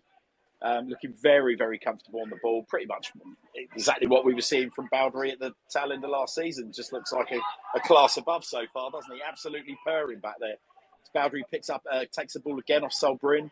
He's been closed down by 4 Woking defenders, but manages to work it out to Reid, who works it out to Kean Harris, who plays it into Louis Reid, and Swindon trying to play Woking at their own game with a quick ball forward down the channels, which Woking mop up in possession with Rowan Ince. And big challenge from Louis Reid just inside the Woking half on the D. Sends the Woking centre midfield sprawling. Caught him a little bit late. Referee's calling Louis Reid over just to have a word. I don't believe there's going to be any cards, but the referee is making it absolutely clear that he's not going to be standing for it. Louis Reid gesturing back. No, of course, no intent, as you would expect him to. But I think that is just a little bit of pre-season ring rustiness as opposed to any malice, Joe, from Louis. If that's a league game, that's a yellow and a half, I think. He's absolutely crunched the lad there. It was a Rohan Ince. But yeah, that was a League 2 yellow, we'll call it. As Matt Bowdery's in possession on the edge of the Swindon Town box, plays it out to back to Sol Bryn, who flicks it out to Kean Harris, who's hugging the left-hand touchline. Good ball forward. Been picked up by Reece Devine on the left-hand side, who was absolutely motored down into the left-wing position. And Woking right back. Moss does a tidy little job to put the ball out of play for a Swindon Town throw. About 5 yards back from the corner flag, plays it Devine, plays it inside to McCurdy, who zips it across the 6-yard box, straight into the hands of the Woking keeper, Craig Ross. Cuthbert in possession for Woking as he knocks it forward to Casey in the left-back position, but they've given it away again. And Jacob Wakeling's got a chance on the edge of the 18-yard box. Smashing drive, heading for the top left-hand corner.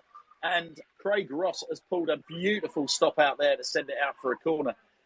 Swindon Town have taken the corner quickly. Johnny Williams has played it out to McCurdy, who fires a high and wide cross way over the top right-hand corner out for a Woking goal kick. But again, Jacob Wakeling, second time we've seen him, really, really dangerous in and around the 18-yard box, Joe, isn't he? Closing down the spaces, causing problems for Woking. He's not giving them a second's rest, isn't he?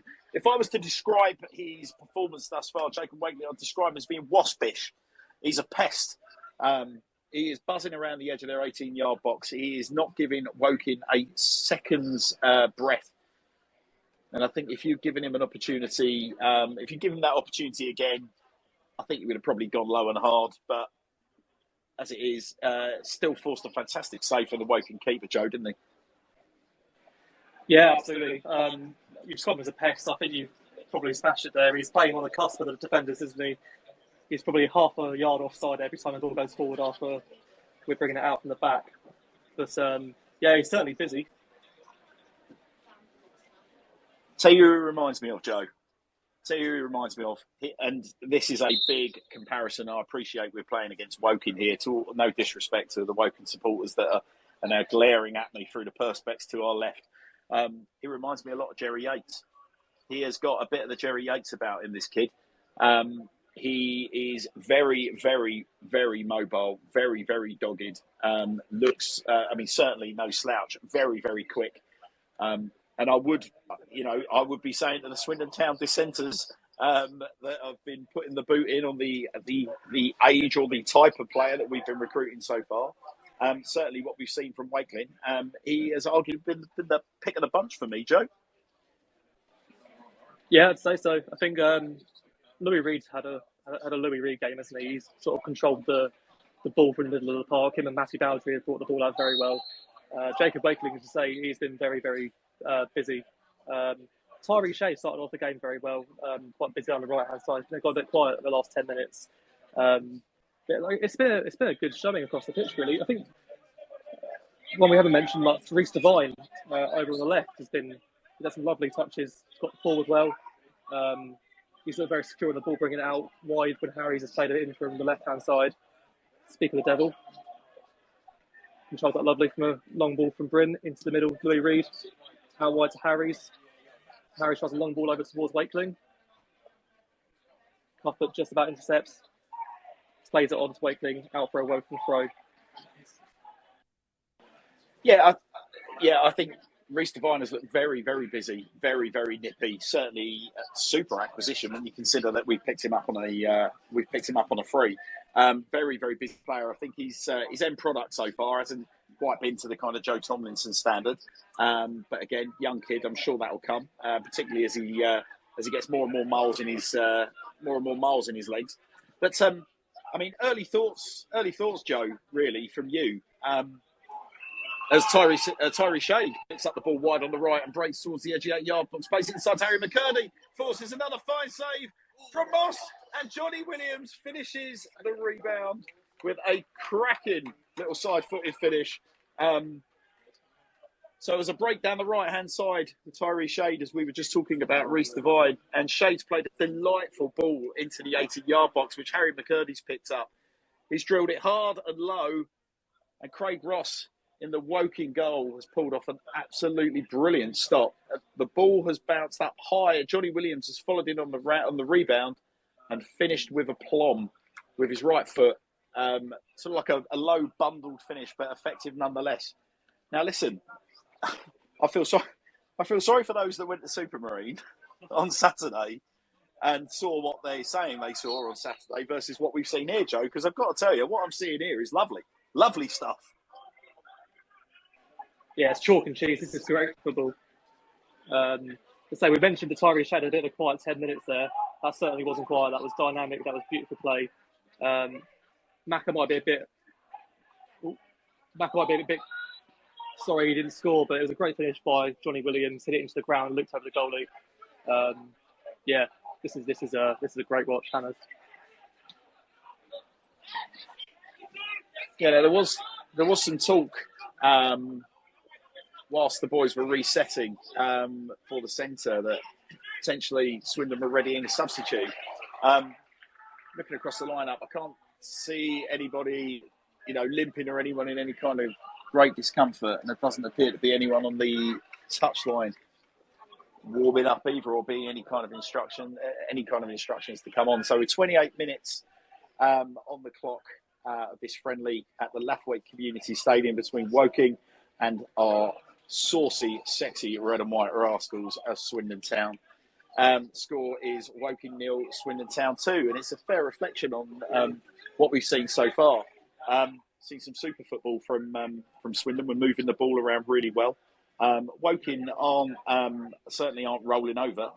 We are absolute value for our 2-0 lead against what has got to be said, Joe. They're a capable outfit, aren't they? I mean, we said it before the game that they got 8 or 9 players in there that have got Football League experience. They're giving us a game here. We are. It's not one of those games where you think we're going to turn on the afterburners and just blow this lot away. But we are good value for that 2-0 lead, aren't we?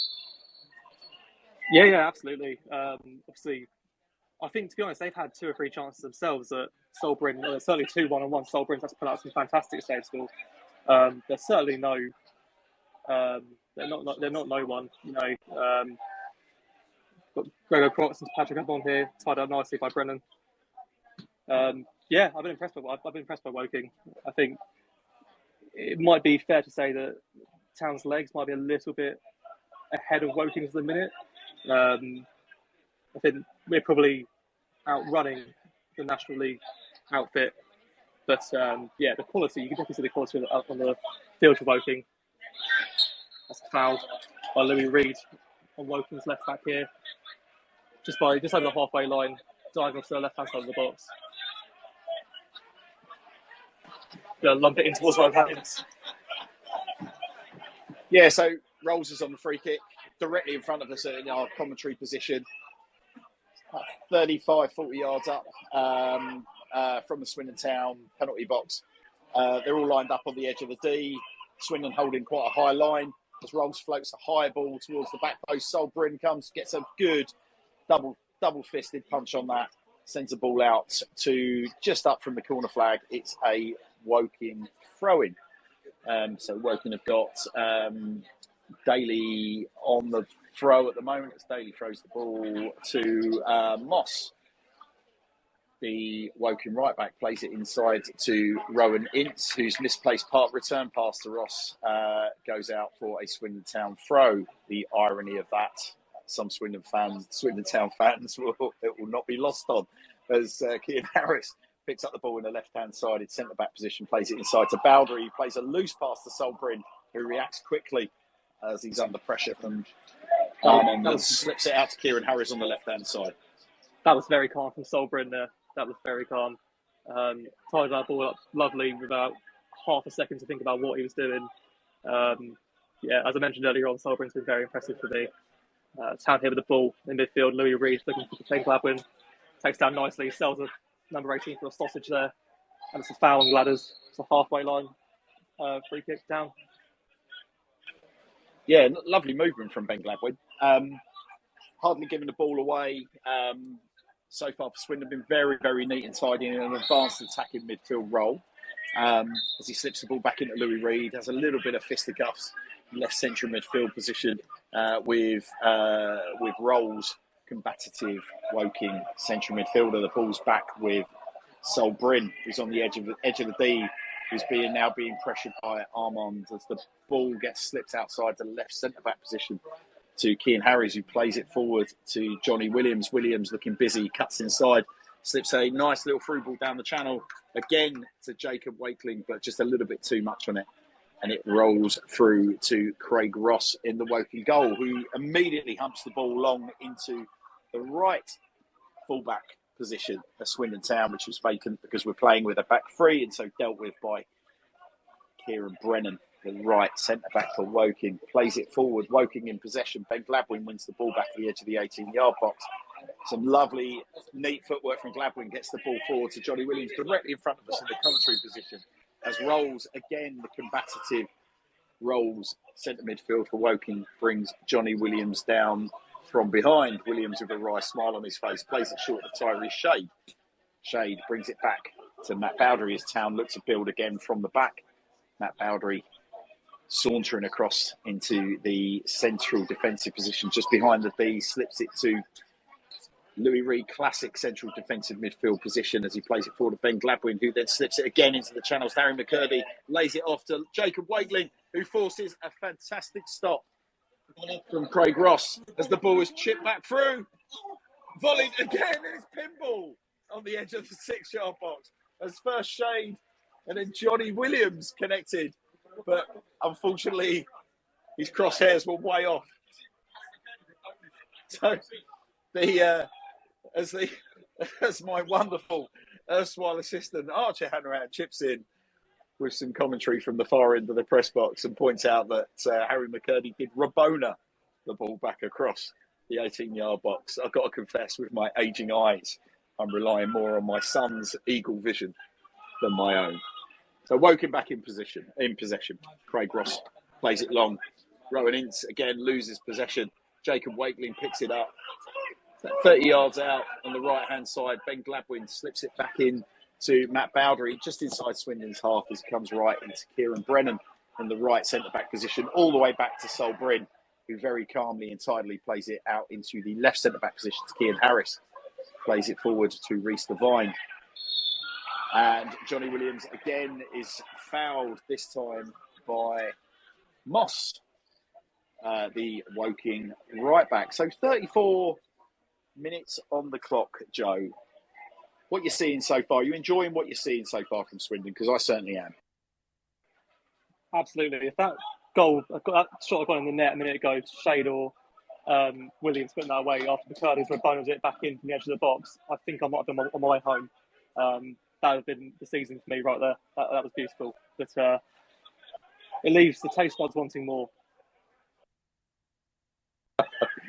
Yeah, well, it's enough of your taste buds, young man. Let's just get back to the football. As Woking put the ball back in, so down the left-hand side, their left-hand side, Swindon Town's right-hand side, and it's back with Tyrese Shade, who puts the ball out of play again for a Woking throw. As Casey in the left-back position, advanced left-back position, gifts the ball to Ben Gladwin. Gladwin's attempted clearance ricochets off a Woking player and finds its way back to Cian Harris. On the left-hand side, plays it sharply across to Tyrese Shade, plays it inside to Ben Gladwin. Swindon on the halfway line. Players breaking forward. Harry McCurdy picks it up wide on the right as Tyree Shade overlaps on the right-hand side. McCurdy finds Shade on the right-hand side. Shade up against Scott Cuthbert. Shade looking to beat Cuthbert for pace and power, but Cuthbert shows a little bit of craft and know-how to take the ball off of Shade. As the ball advances back up towards the halfway line, and Woking in possession. Is now 1-on-2 as Woking break forward. Swindon now have got numbers back. Woking play it into the box, but a bit too close to Sol Bryn, who's able to mop that up and roll it out to Louis Reed. And Swindon are breaking in numbers here. Ben Gladwin in the right-hand side of midfield. Tyree Shade overlapping in the right wing-back position. Shade going at the left-back for Woking. Brings it back inside to Ben Gladwin, who nips it inside to Louis Reed. He's got acres of room on the edge of the 18-yard box. Ghosts it forward to Johnny Williams. And Johnny Williams maintains possession. Little think outside Harry McCurdy. He goes for a chip. Just over the left-hand side stanchion of crossbar and post. But another lovely attacking move from Swindon Town, Joe. We're seeing some beautiful attacking football here. That was basketball-esque, that. We went from attacking Woking to Woking being in our box with Solverin claiming across for about 10 seconds. 10 seconds later, Harry McCurdy's attempting a chip, Cantona-esque. That was a lovely move. That this is beautiful football. I must admit, this is night and day from Saturday. I'll tell you. Yeah, and I just want to stress that's no hyperbole as in relation to the Cantona links from Joe. As Jacob Wakeling wins possession on the edge of the 18-yard box for Woking, nips it inside to McCurdy, and you probably heard the giggles, and McCurdy lost his footing and tumbled theatrically to the ground. So the ball's back with Johnny Williams. Just inside the B, lays it off to Louis Reed, who plays a delightful ball over the top of Harry McCurdy, who's just given offside and responds by pounding the ball with frustration, so punting it into an empty area of the Woking stand. So yeah, this is a tricky one for me to call because, like, in reality, we are playing a team that are division below us. You would expect us naturally, just on the basis of quality on offer, the stature of our club, the stature of Woking's club, etc. You'd expect to be seeing what we're seeing in front of us right now. However, I've got to stress, such has been some of the negativity and hair-trigger nature amongst certain sections of the Swindon Town fan base, that I was expecting this to probably come across as being maybe a little bit more of a test as the ball's given away to Jacob Wakeling again on the 18-yard box. He slips in Harry McCurdy. McCurdy, his shot is blocked by Cuthbert and breaks to Johnny Williams, who is tackled strongly, and the ball goes out for a Swindon Town corner. But my God, Jacob Wakeling again, ladies and gentlemen. That waspish presence. He does not give them a second's rest, does he? Any loose balls around the edge of the 18-yard box, and he is on them like a rocket. He is. He's so on it, isn't he? He's so alert. Johnny Williams took an absolute pounding there, didn't he? He goes Rohan Ince on the cover. Did get the ball, but he got half of Johnny Williams with him. Just standing off the corner. I think he deserves a little bit of a rest. Louis Reed on the corner. Into the box. Keane Harries. Oh, how's that not got in? Has it got in? It's been cleared offline about 4 times. I don't know who's touched it or what's happened, but Woking on the attack here. Tyree Shade. Reece Devine. Brings the ball over the top to Louis Reed on the halfway. How was that not a goal, Hannes?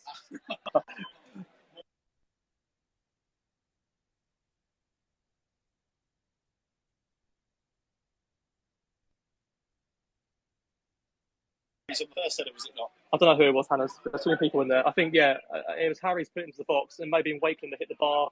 I think Johnny Williams hit the bar. McCurdy might have been in there. Sol Bryn might have been in there for a while I saw. I'm not too sure.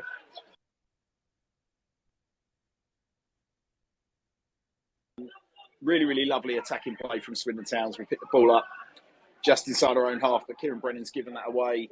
And Woking build again, just outside their own D as they come across the halfway line. Neat and tidy from Woking. Keane Harris again, showing some strength, but Woking have got goal side of him. Slip it inside to Armand on the edge of the 18-yard box. And a shot from Woking, which bounces up comfortably for Sol Bryn, who pulls it out to Tyree Shade in the right back position. Tyree Shade bringing the ball down the right-hand side, being encouraged to build again from the back, gives it back to Brennan. Brennan slips it inside to Matt Bowdry, just outside the Swindon Town D. Bowdry bringing it forward, slips it into Louis Reed, who plays it back out to Brennan. So lovely, patient build-up from the back, reminiscent of last season. Bowdry on the ball again, brings it out from the central position, slips it to the left-hand side of midfield to Ben Gladwin. Gladwin to McCurdy, back to Gladwin. Gladwin hits a delightful diagonal pass to the right-hand side to Tyree Shea, who is up against Casey, the left-back. Brings it inside to Louis Reed in an advanced position, just on the right-hand side of the Swindon Town attacking half. Slips it again to Gladwin, who just nonchalantly guides it back to Bowdry. Bowdry out to Harries. Harries slots it inside to Gladwin. And Gladwin again hits that diagonal out to Tyree Shea, who just loses a little bit of control. And the ball goes out for a Woking throw-in in the left-back position. So, yeah, as I was saying before, you would, I don't like to kind of expose sort of sections of our fan base, but because you kind of want a bit of harmony, right? But some of the comments that we've had in the fallout from the Supermarine result at the weekend, quite frankly, ridiculous. And it's the frustration for me is we're seeing the quality on show today against clearly better opposition than Supermarine, and you're seeing a side that's going to be more akin to our first 11. I kind of wished some of those people that sort of decided to put the boot in after Supermarine were here watching this performance. Because as you said, Joe, you were there. This really is chalk and cheese, isn't it? And I've got to tell you, I made a big point on the socials after the Saturday's game about games that at this stage, it's about getting rhythm and momentum into players. And yeah, look, winning's important, of course. Like football's a game for winning. But what we're seeing tonight, if from what I've seen from the description of Wakeland the weekend, this is a lad that's certainly brushed the rust off. I mean, he's been absolute dynamite so far. As Wakeland is scythed down in the left back position by Rolls, who now Rolls has been putting himself about. I mean, we talked earlier about a sure yellow card for Reedy. I think if this wasn't a pre-season friendly, Rolls is in the book way before now. It looks like the ref's probably going in for a yellow card here, doesn't it? He's giving Rolls a stiff talking to. But he's certainly again, that's the league league yellow, 100%. But again, Jacob Wakeland nicking the ball off of the midfielder there and driving forward, getting brought down. As Johnny Williams picks it up just inside the Woking half, just by the D, probing on the left-hand side, plays it out wide to Ben Gladwin. Ben Gladwin out to Reece Devine. He hasn't seen much of the ball for the last few minutes. Gladwin again inside, but he's given possession away. And Woking have got an opportunity to break as Rowan Ince picks the ball up just inside the Swindon Town half. Casey in the left-back position now, looking to move the ball forward. Plays it short. Nice strong challenge from Kim Brennan, but it seemed to be a foul. And Brennan nips his toe in there, just punts the ball another 10 yards back down the touchline. The referee's advising him that's probably not something he should be doing. Again, in a league game, that's probably something that's going to have the referee reaching for a yellow card. So Wakeland lining up in front of us, just giving Casey something to think about. As Casey looks like he's angling to put a high ball into the channel between Bryn, the corridor of uncertainty between Bryn and this high line that Swindon are holding on the edge of the D. And Bryn just outside his own 6-yard box. The ball's got in high. Bryn's coming to claim. Lovely hands from Bryn. Immediately rolls it out to Louis Reed in the left-back position as he advances into left-wing position. Louis Reed plays a lovely ball in behind the Woking backline to Harry McCurdy. McCurdy challenging but fouls the Woking left-back, Casey. And you can hear the pantomime jeers from McCurdy reminiscent of last season. Yeah, Woking certainly keeping the faith with League Two opposition fans during tonight's friendly, Joe. Yeah, I think that's Woking off Harry McCurdy's Christmas list, don't you?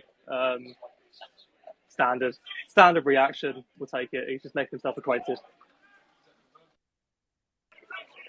Long ball forward from the Woking keeper. Casey fouls McCurdy right on the halfway line. McCurdy gives him a knowing nod and the scowl that we've seen plenty of times last season. albeit with a new lid. Joe, what do we make of McCurdy's lid? Are you a fan, or do you want to go back to the ponytail? What a lid that is, by the way. Yeah, I'm not a massive fan, I'm not going to lie. But if he scores 30 goals and gets us promoted, then he could have a Ronaldo 2002 haircut for all I care. As the half-time whistle goes here at the Lethwaite Community Stadium. And our commentary debut, I've done summarising before, but our commentary debut comes to an end at half-time.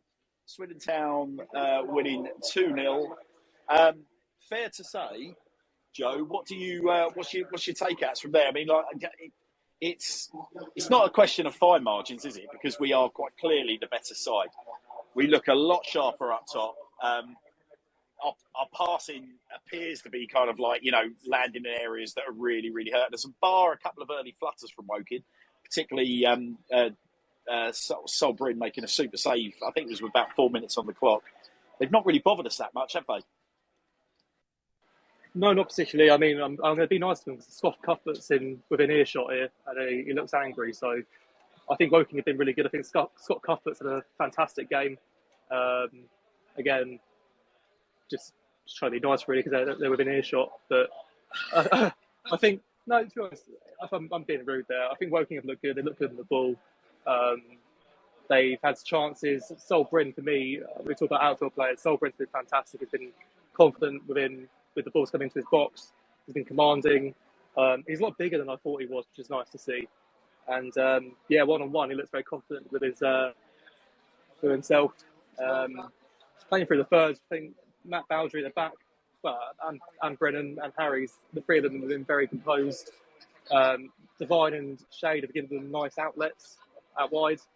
Louis Reid obviously dropping into his usual position just outside the D, pinging balls over the top, finding McCurdy and more in particular, I suppose, Wakeling, who's just hanging on Scott Cuthbert's toes like he's his best friend. And it's been a really good half football. Anyone that's down here to see it, maybe got nearly 80 to 100 Town fans down to watch this game tonight. They've certainly got their money's worth, I'd say, wouldn't you? Yeah, listen, 100%. I mean, going through the starting lineup, there's not been anybody out there that hasn't impressed me. So now, obviously, we've got to temper that with the fact that we're playing against nationwide league opposition.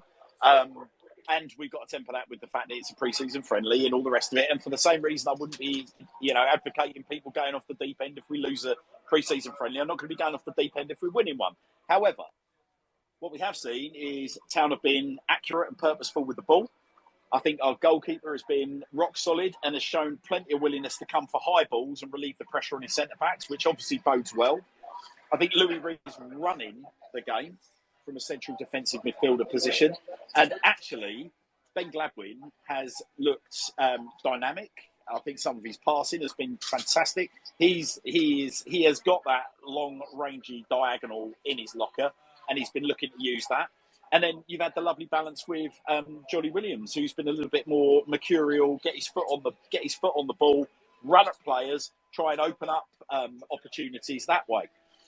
As anyone that's been listening from the start will testify, I've been absolutely bowled over by Jacob Wakeling, and I can point to calling him Jake and not Luke, but Jacob Wakeling has been the pick of the bunch for me. He has been very, very busy. He's been really, really aggressive.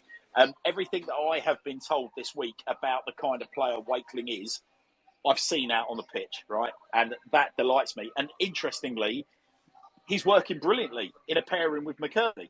So, the two little men up top, where everyone is kind of like campaigning for, a big number 9. What I'm actually seeing is if you will, two little number 10s working brilliantly off of each other. And I can't listen. I just want to take it back to what I was saying before, Joe. This has been a really, really frustrating week for me. I spend probably too much time on Twitter, as anyone that follows me will testify. But one of the things that kind of does grant me is the opportunity to kind of get a feel, like get a bit of a barometer really for where the Swindon Town sort of supporter base's heads are at. And I think it's fair to say it's been pretty much sort of 50-50 split. And the 50 that have been kind of negative this week have been like well, let's be honest, been bloody negative, Joe, haven't they? Really, really negative. And like I said, it's just a shame that, the Woking staff that, it's interesting actually, just the Woking staff. So for those that didn't listen when I made this comment earlier, I spoke to some Woking staff when we arrived at the game, and they were sort of suggesting we were going to have maybe potentially about 500-600 fans here today. And I think we've pretty much counted, I think we're struggling to break 100 if we're lucky. But interestingly enough, as we glance around, the local constabulary are here. There's a good bit of stewarding and security over in the corner, keeping the segregation in place. I think our intention was to try and make our way around and have a chat with some of the town fans who are in attendance today. So give us a wave if anyone's listening. Right, let's have a look. I can see Luke waving. There he is. There is Luke Hodgson. So, Luke Hodgson, we can see you, and there's Debs as well, and the delightful Tyler. Well, Tyler's playing his best impression of a French model there. He's Right, Luke, if you're listening, get your speaker request on. We want to get the vibe of the town fans over there. We've got Judgy there as well. Right, Juddy. Unmute that speaker, buddy. Now's your time. Are you at the game, Juddy? I'm not. No, I'm literally sat in my garden. Very nice too. Listening to you two. Listening to a commentary masterclass there. Poor bloke. I think you're doing all right, boys. No one's sworn yet. I think you're doing all right. Hey, listen, we're holding it together. Nick, I'll bring you in, mate, because obviously you've, as a former Swindon Town Football Club admin and a cherished member of the Sir Tom Broadbent Lounge, you and I have been talking quite a bit offline this week about sort of negativity amongst sort of some sections of the fan base. And if you've been listening to that first half, you probably picked up on what is a very, very positive 45 minutes of football from Swindon. So what if you understand my meaning, like I said, I don't want to go right off the deep end because we're doing well in over 45 minutes against Woking, who are a nationwide league here. But by the same token, you can't really go right off the deep end if we lose a game either. Where's your head at, having listened to what we've had to say, and also had a week of consuming some of the nonsense that's been getting banded around on the socials? Well, do you know what? I don't really place that much importance in pre-season friendlies, to be honest. But in saying that, the fact that we're 2-0 up and playing nice football is obviously far better than the result we had at the weekend. And that can only kind of like point you in the right direction, really. Obviously, we're all gearing up towards the game at the end of July. There's a few weeks to go. The squad isn't finished yet, as we know.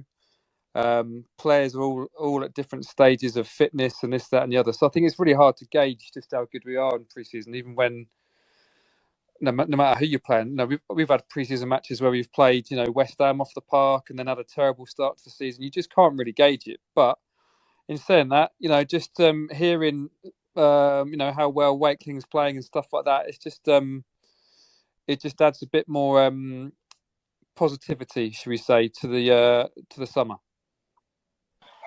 Yeah, I think that is a fair assumption. I mean, it's like anything, Nick, isn't it? At the end of the day, football's about the winning, right? I appreciate as fans, particularly fans of a lower league team, there is far more to our fandom of Swindon Town Football Club than just going up and watching us win every week. Otherwise, clearly, we wouldn't be sat here watching the team in League Two.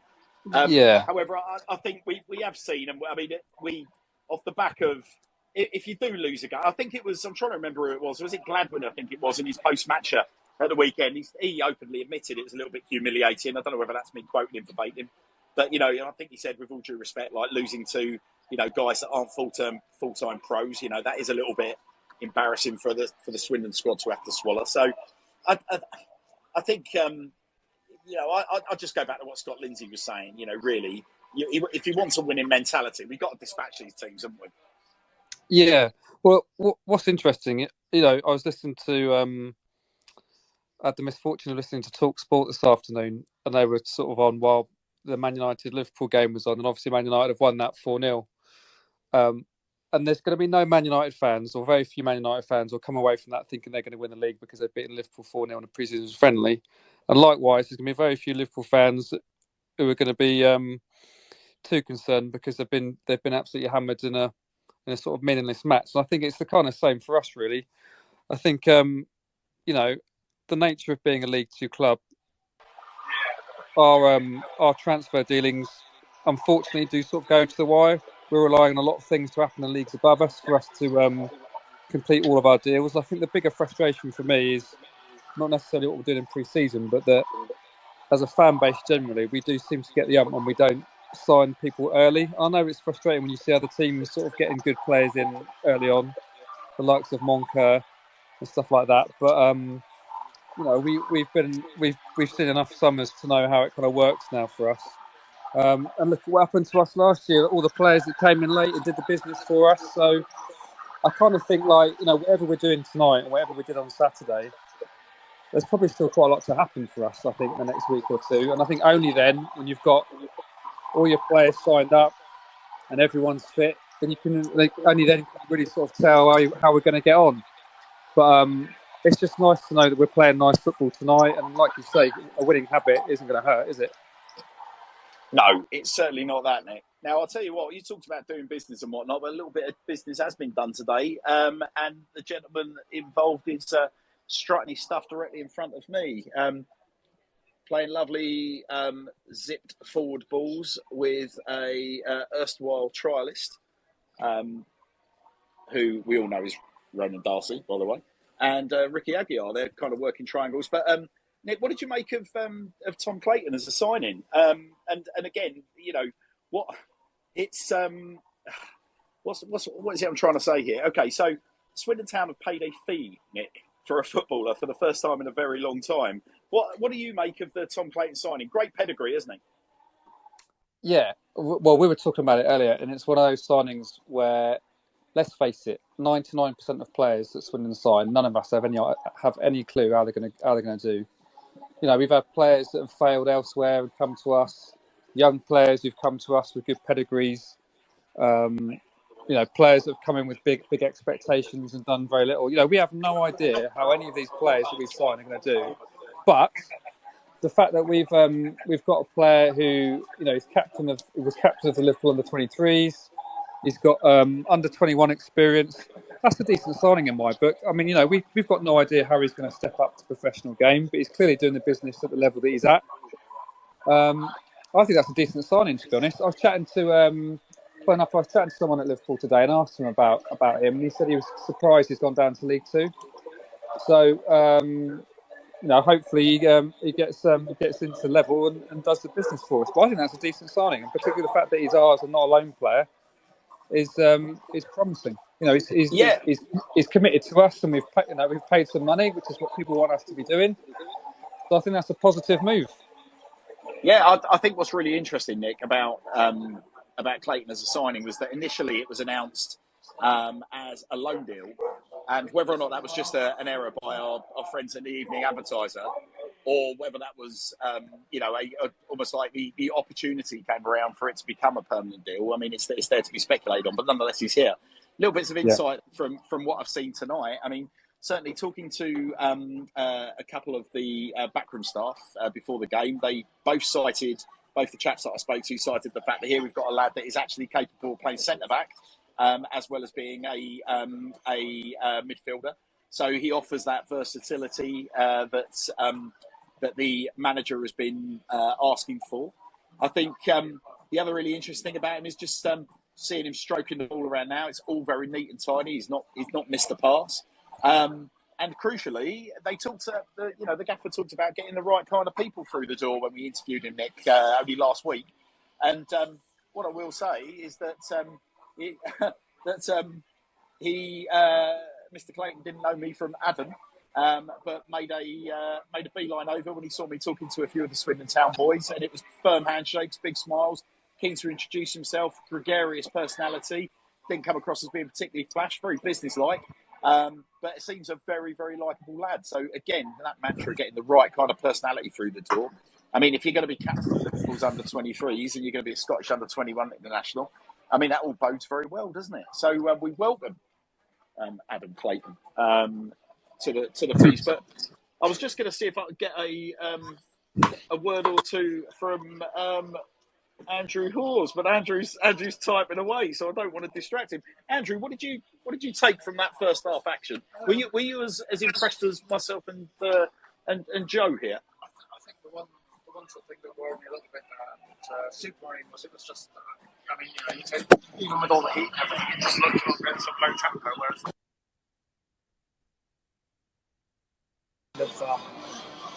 a lot more of energy about it on the weekend, which I think is nice for fans to see. I think you get hopefully we've got a true reflection of the potential of the players they've signed from that first 45 minutes, because it's 2-0. Wakeling's had 3 chances saved and they didn't win. Yeah. Was I being over the top on my praise for Jacob Wakeling? I thought he was absolutely outstanding. No, I certainly got that ability to kind of run in behind and cause a nuisance. I can't believe I broke my first rule of commentary by not shutting up in time for the second half kick-off. That's entirely my fault. Which is absolutely disgraceful. Thank you, Andrew. Watching post-match, hopefully. So as Swindon Town kick off the second half, with Woking in possession on the right-hand side of the Swindon Town defensive half, and they've made quite a few changes to the Woking lineup, but there doesn't seem to be any changes to the Swindon Town lineup, Joe. So looks like Woking have made several changes, including the likes of Scotty Cuthbert, and I think essentially what they've done is brought a lot of their youngsters on. So it's going to be interesting to see how an energetic group of youngsters stack up against essentially the first choice Swindon Town 11 available at the moment, Joe, would be fair to say. Fair to call it. I wouldn't necessarily call these players that Woking have brought on youth team players. They brought on Tyreek Johnson, number 11, Kyron Lofthouse, number 2, Ricky Corboa, number 7, and Trevor Caborn, number 5. So these might be some first team players for Woking coming on. This is exposing me for my lack of research here. I apologise. But no changes to Town. As we were with Town, just over halfway now. Johnny Williams looking for a free ball. Harry McCurdy, nice touch there. Good cover from Lofthouse, to be fair to him. Just ushered it back to Ross. Back in the keeper's hands. So yeah, as we are with Town, I think I'm counting 4 changes for Woking. Scotty Cuthbert's come on. There's also a numberless centre-back, which I believe would probably make me think it's a trialist. And a numberless striker. Am I being silly or am I being stupid? The numberless striker, was he on loan with us last year? Is that Bruno Tavares? I might be making things up there. No. I think you're onto something there, Joe. That could well be Bruno Tavares, who actually quite a few Town fans fancied last season, didn't they, in pre-season? So it's going to be interesting as to whether as a Woking fizzer ball across Swindon Town 6-yard box, where Reece Devine is fouled by the number 7 for Woking, who is Ricky Corboa, is one of their recent signings. So the ball's back with Solbrin in front of the bank-like, of the 4 stands at this ground, certainly the most impressive, the big bank behind the goal at the Lathwaite Community Stadium. Ball is played back to Solbrin, who slots it out to the left-back position where Johnny Williams has taken up position and plays it down the line to Reece Devine, who essentially is tackled and the ball goes out of play, and it's in the hands of Cian Harries in the left-back position, who's taking the throw. Woking player fouls Johnny Williams, who's in the sort of reduced left wing position. As the ball is played back to Matt Bowdry on the edge of the 18-yard box, slips it across to Louis Reed. Louis Reed bringing the ball forward, being pursued by the player we think is Bruno Tavares, slips it into the right back position. Then Gladwin picks up the ball just inside the Woking half. Gladwin keeping hold of possession, pirouettes on the ball, slots it back out to Tyree Shade in the right back position. Shade to Bowdry, Bowdry to Harris, working it from right to left. As Johnny Williams attempts to evade, loses possession, attempts to win the ball back, fails to do so. Rowan Ince picks it up inside the Woking half. So they work their ball back into their centre backs. Woking again looking to maintain possession. They dink it forward, and the ball's picked back up by Kieran Brennan. Brennan attempts to get it forward to Tyree Shade, who loses possession. And Louis Reed manages to get it back to Matt Bowdry, who plays the ball back to Sol Bryn. So Swindon again building from the back with Bowdry in possession. On the right-hand side of the centre-back positions with Kieran Brennan essentially in the right-back role. Bowdry called by a Woking striker. The ball bounces out towards the corner flag. Bowdry manages to recover possession back to Bryn. Plays it inside to Kieran Harris, who has been neat and tidy, if unspectacular so far. Harris to Williams. Williams back to Harris. Harris down the line to McCurdy, who puts the centre-back under pressure. And the centre-back, who is unnumbered, we believe him to be a trialist, heads the ball out into one of the various stands that make up what would be the equivalent of the Arkle stand, but almost in a configuration much like those Herberts at the A420 used to have at the Manor. A series of smaller stands making up one larger presence as Gladwin picks the ball up on the edge of the 80-yard box, plays it to Tyree Shade wide right. Gladwin is... Oh, it's surely a handball from Woking midfielder, but not given by the referee. And Woking clear the ball around the halfway line. It's a scrappy, untidy start to the second half, this, Joe, isn't it? We've just coming up 6 minutes of the half played. What you're seeing so far, bearing in mind, we haven't really sort of re-established the rhythm and sort of slip passing that we had in the first half so far. No, just getting a feel for it at the minute, I think. Again, in a league game, that may have been given as handball. Defenders just taking the ball off of Gladwin, slipped down, may have controlled the ball with his hands as he's gone to sort of stop himself from falling on his face. So you can understand why it wasn't given, I guess. But no, it's been a steady start. Both teams have been a bit scrappy. You'd expect Woking to be sort of towards the scrappy side in the second half, of trialists involved. Town having the same side as the first half, so I can't imagine they'll play a full 90 minutes, but having a good 60 minutes in his legs would be ideal, I think. Woking just tapping out here with their number 7, Paul Bower. Just taking round Harry's and just rolled it out for a goal kick for Town. Again, scrappy start. Yeah, so goal kick to Town. Interestingly, Sol Bryn's left that to Matt Bowdry to take. That's clearly so Bowdry can play it short to Bryn, who's now in possession on the edge of his 6-yard box. Bryn plays it long down the channel, aiming for McCurdy, but the ball is headed by their trialist centre-back back into Corboa. Woking building a threatening presence. Little dink forward to the edge of the Swindon Town 6-yard box. But the number 11, Tyree Johnson, is offside for Woking.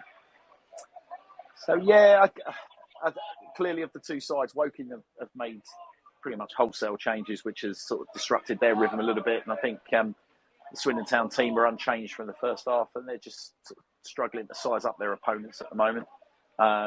Clearly a different physical and tactical challenge, given such a change of personnel.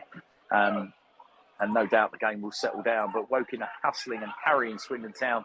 And Matt Bowdry makes a great interception on the edge of the 18-yard box as Woking won the ball and looks to be engineering a shooting position. The ball's now back with Sol Bryn, who plays it to Kian Harris in the left centre-back position. Harris plays it long down the left flank. And the ball is seen out of play by the Woking trialist centre-back, who rolls the ball down the line to Byron Lofthouse on the right-hand side of midfield for Woking, and the ball is worked back to Craig Ross. In the Woking goal, Ross goes long, a towering header from Kian Harris.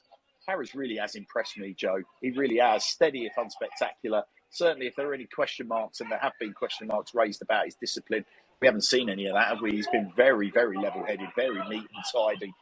Business-like, if you will, as Louis Reed sprays an interesting ball across to Reece Devine on the left-hand side. Ball's picked up by Ben Gladwin. over near the corner flag. Gladwin working the ball, makes it retaining possession, strolling back, plays it inside. Taryn McCurdy lays it off to Ben Gladwin. Ben Gladwin beats one challenge, evades another. Ben Gladwin finishes an absolute screamer into the top left-hand corner. I think he's caught the goalkeeper by surprise there, but Ben Gladwin's movement was leagues above this standard, I've got to tell you. Picked the ball up wide on the left-hand side by the corner flag, Joe. Weaved himself back inside the 18-yard box, has evaded 2 or 3 challenges. And before the goalkeeper's even had a chance to start talking to his defenders, Ben Gladwin on his left peg has unleashed a rocket into the top left-hand corner. Keeper didn't have a chance, Joe, did he? And if he'd got anything on that, it definitely would have broken his wrists. Yeah, that was what the kids would call a thunder naughty word. Yeah, that was a great goal. 1-2 with McCurdy on the edge of the box.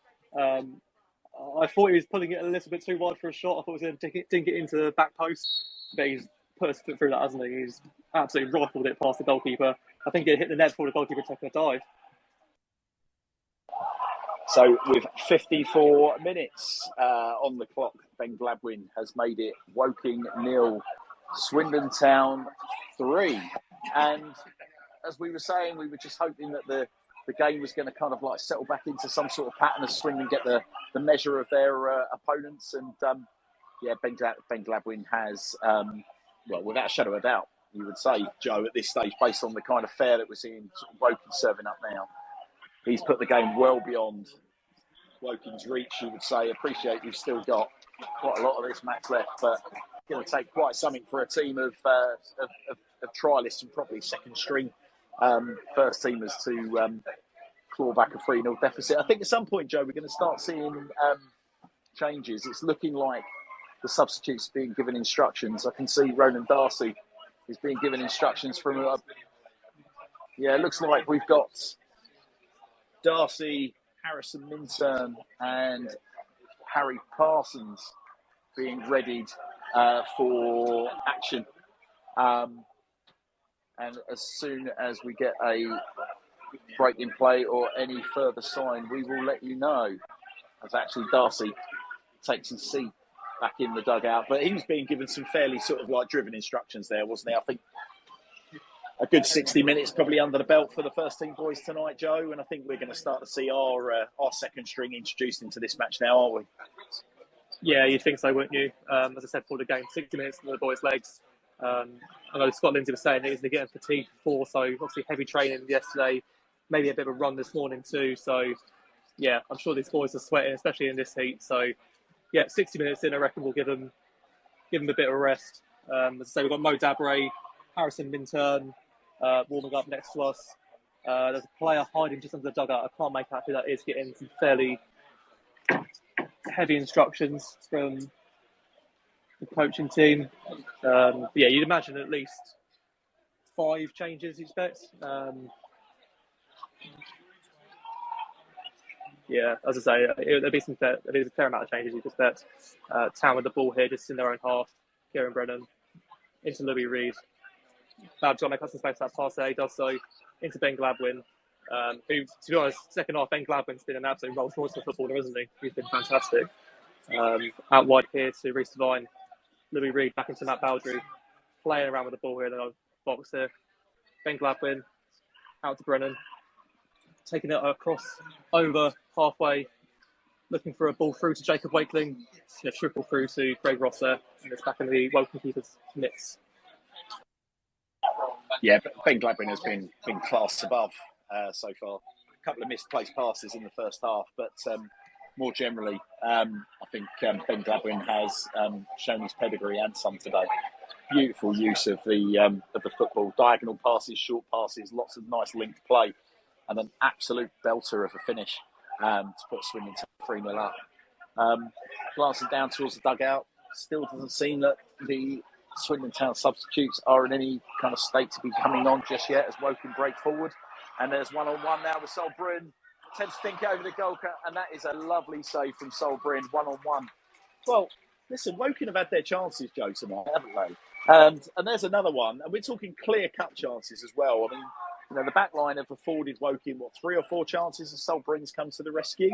That's a really smart save Really, really smart save. As the Woking striker, I believe he's one of their trialists, the lad that we think is Tavares, attempt to finish there, and Bryn's managed to get his hand to it.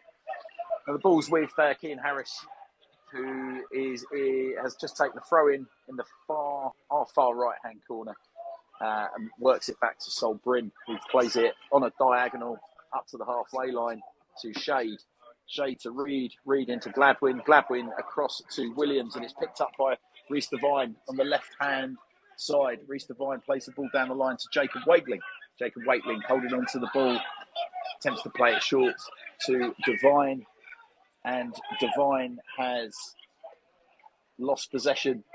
One back by Swindon Town. Ben Gladwin picks it up, swings it to the right hand side to Tyree Shade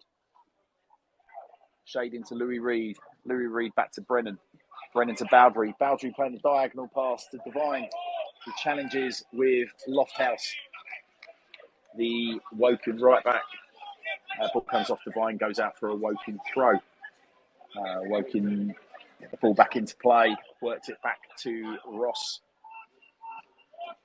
the Woking keeper. Ross out to his left back. Swindon have done well to peg Woking back, pen them back in as the ball comes back into Shade to Reed to Shade. Shade plays a lovely through ball down the channel to McCurdy, who just failed to get that under control, and the ball rolls through to Ross, who's worked it back out. Woking breaking forward. Woking now picking up on the left hand side. Swindon's defensive right hand side, just inside the D. Woking switch to the right hand side. The Swindon Town defensive left. Corboa back inside to the trialist centre back for Woking. Plays it inside to his centre back partner. Woking neat and tidy through the centre.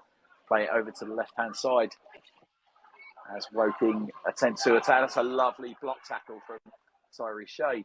Shade plays it inside to Ben Gladwin, captain for the night. Gladwin with a little dink pass that the centre back's just got the measure of. Heads it short into the Woking left back.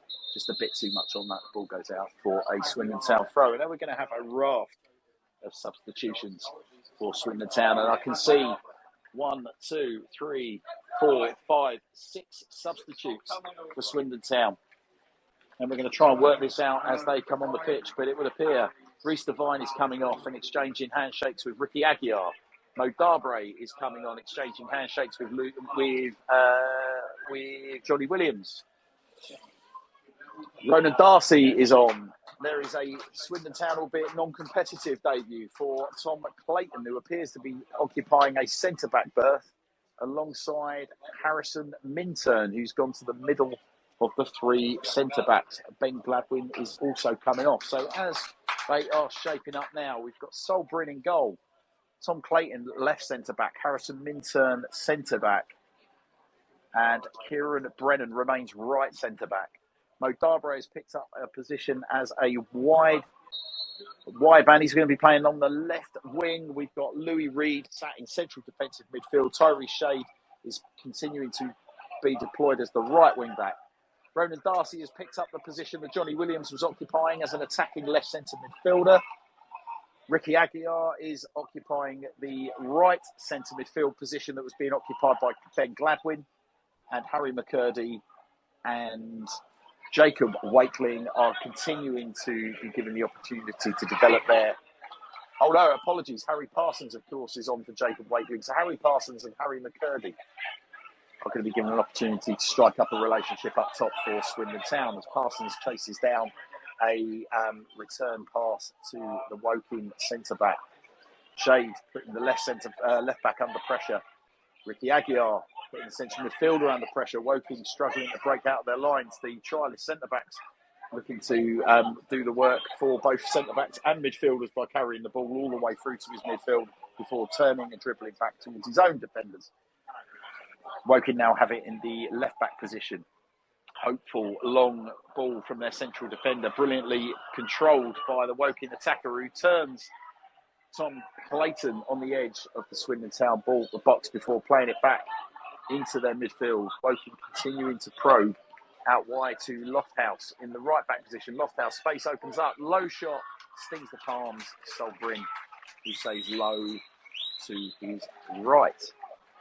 So I guess now we're going to go through a position similar to what Walsall had. Joe, it's going to be a little bit bitty as these boys that have been introduced try and find their rhythm, try and get a little bit of momentum going. But we've got a good half an hour, best part of half an hour now to half an hour's worth of running, get into their bit of running into their legs. Who are you looking forward to? Out of these guys? Obviously, I think we're all going to be looking forward to offer a critique on the boy Tom Clayton, who's currently occupying the left centre-back berth. Who else are you looking forward to seeing here, Joe? We've got Mo Jabray on the ball there. I think Mo Jabray is one to watch out for. Ricky Aguiar looks a different player, doesn't he? He just bulked out over pre-season. He looks a different beast. So you've got Ronan Darcy in the midfield, so keeping an eye on him as a potential signing. I think, the boys that have come on, you've got Harrison Minturn, who's town through and through, so we all like a academy graduate, don't we? Same with Harry Parsons up top. Still never seen Harry Parsons score in person. So that's one off the bucket list that I'd like to sign off today, if that's possible, please. Tom Clayton, though, looking at him. Oh, Harry Parsons through and goal. I might get my wish here. I do not. It's saved by Craig Ross. Well, that was uneventful. Tom Clayton, am I wrong in saying he looks a bit like a cross between Raheem Sterling and Peter Beardsley? The way that he runs the ball. It's a strange one, I think. I don't know what your thoughts are. I might be out of line there. No, he's got a kind of languid, sort of physical presence about him, hasn't he? I see what you mean in terms of facial expressions of maybe a Peter Beardsley. He's not going to thank you for saying that, though. I wouldn't have thought. Sorry, Tom. But it's kind of hard to. He's almost got the kind of the physical gait of a Peter Crouch without the 6'7" frame, isn't he? He's got kind of like a awkward style. Clearly looks like he hasn't quite finished putting the man muscles onto his frame. Let's just say that politely.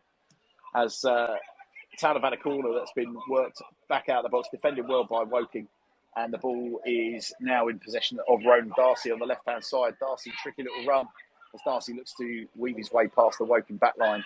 But the ball deflects off Darcy for a goal kick. As McCurdy making friends again. Have to correct their Hannahs. It's not Ronan Darcy, it's try to say. Yeah, of course. Trialist A. I wonder who it could be. I can tell you for nothing. It's not. Was it Alfred? Was his name Alfie Gilchrist? No, the other one. Was it Sam Brook or something? Oh, Sammy Braybrook. Sammy Braybrook. It's definitely not Sammy Braybrook. We can tell you that for nothing. Ah, yes. Well, as we're reliably told from other members in the press box, it's Luka Modric wearing the number 10 shirt for Swindon Town tonight. I love how it's a pre-season friendly in the middle of July, and Harry McCurdy's got the crowd on absolute strings.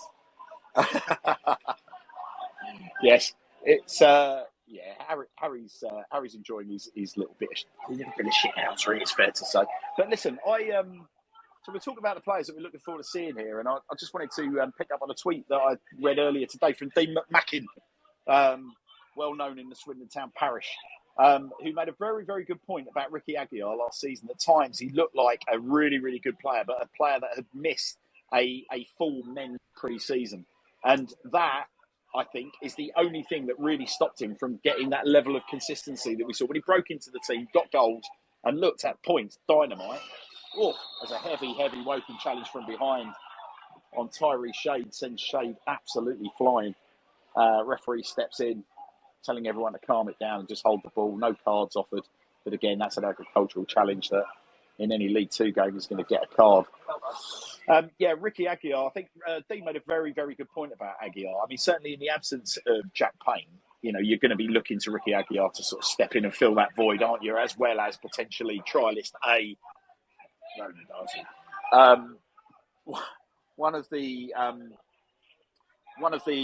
So obviously there is that Moneyball quote that Peter Brand said that I think the losing of Giombre from the Oakland A's opened a whole world of possibilities.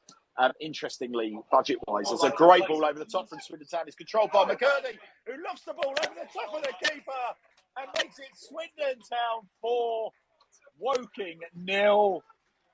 A fantastic ball over the top by debutant Tom McClayton, none less. And a beautiful piece of control by Harry McCurdy. Got the wrong side, or the right side in our case, of the Woking centre-back trialist. His first touch was deft. His second touch on the run was a beautiful lobbed finish. Nothing Ross could have done about that. Lovely, lovely goal. Really well worked from Swindon Town. You could argue a little agricultural in that it was a big pump up top. But having said that, Clayton's not going to complain. Lovely, lovely impact on his debut. And as we glance to the right-hand side, it's been indicated that there could be more substitutions on the way. It's looking like we're going to see Tom Wynne Davis, Oscar Massey, Anton Dworzak and George Calmeadow joining proceedings.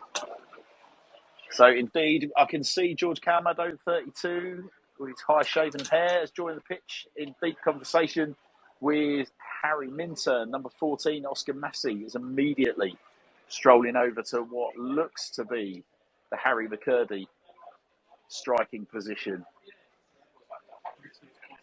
Dworzak wearing the number 2 shirt, just trying to see, yep, he's going straight over into the right wing-back position. And we have, a trialist number 34. I do believe it. That is the boy from Saturday, isn't it? That is the Bristol. Is it Bristol City? Right-hand sided Bristol City defender. So he looks a little bit bigger than what I remember on Saturday, but no. I don't think it is. I think the one on Saturday had a tattoo in his arm. I think that may be a new trialist. I'm trying to work out who's come off. So McCurdy's come off. We've got Louis Reed come off. Brennan's come off. Wakeling's off. Wakeling came off on half time, didn't he? We're just proving ourselves to be very unprofessional here. I haven't got a clue who's come off. I'd have liked to board from the fourth official, but it's pre-season after all. Yeah, but in fairness to us, Joe, there was a lot of stealth substitutions going on. I mean, none of those lads were out and about warming up, were they? Yeah, in a water break. So to go through the Swindon Town lineup, then we've got Solbrin in goal, Tom Clayton left centre back, Harry Minturn centre back, Kieran Brennan right of the centre back positions. As Woking attack down the right hand side, slide the ball across to the edge of the 6-yard box. Great challenge, sliding challenge from Minturn, blocking the cross. It goes out for a Woking throw. The wing backs appear to be trialist B in the right wing back position, Mo Darbrae in the left wing back position, and then we have trialist A, Ronan Darcy, left centre midfield, Ricky Aguiar, right centre midfield, with what appears to be Anton Dworzak making up the midfield 3. And then up top, we have Harry Parsons on the left-hand side and Oscar Massey on the right-hand side of the striking pair. Best way to describe trialist B, then, it would be fair to say as the ball as possession is lost there by George Calmeadow on the right-hand side. So I don't think we mentioned, actually. Trialist B looks like a young, sort of fairly tall, defensive-minded player.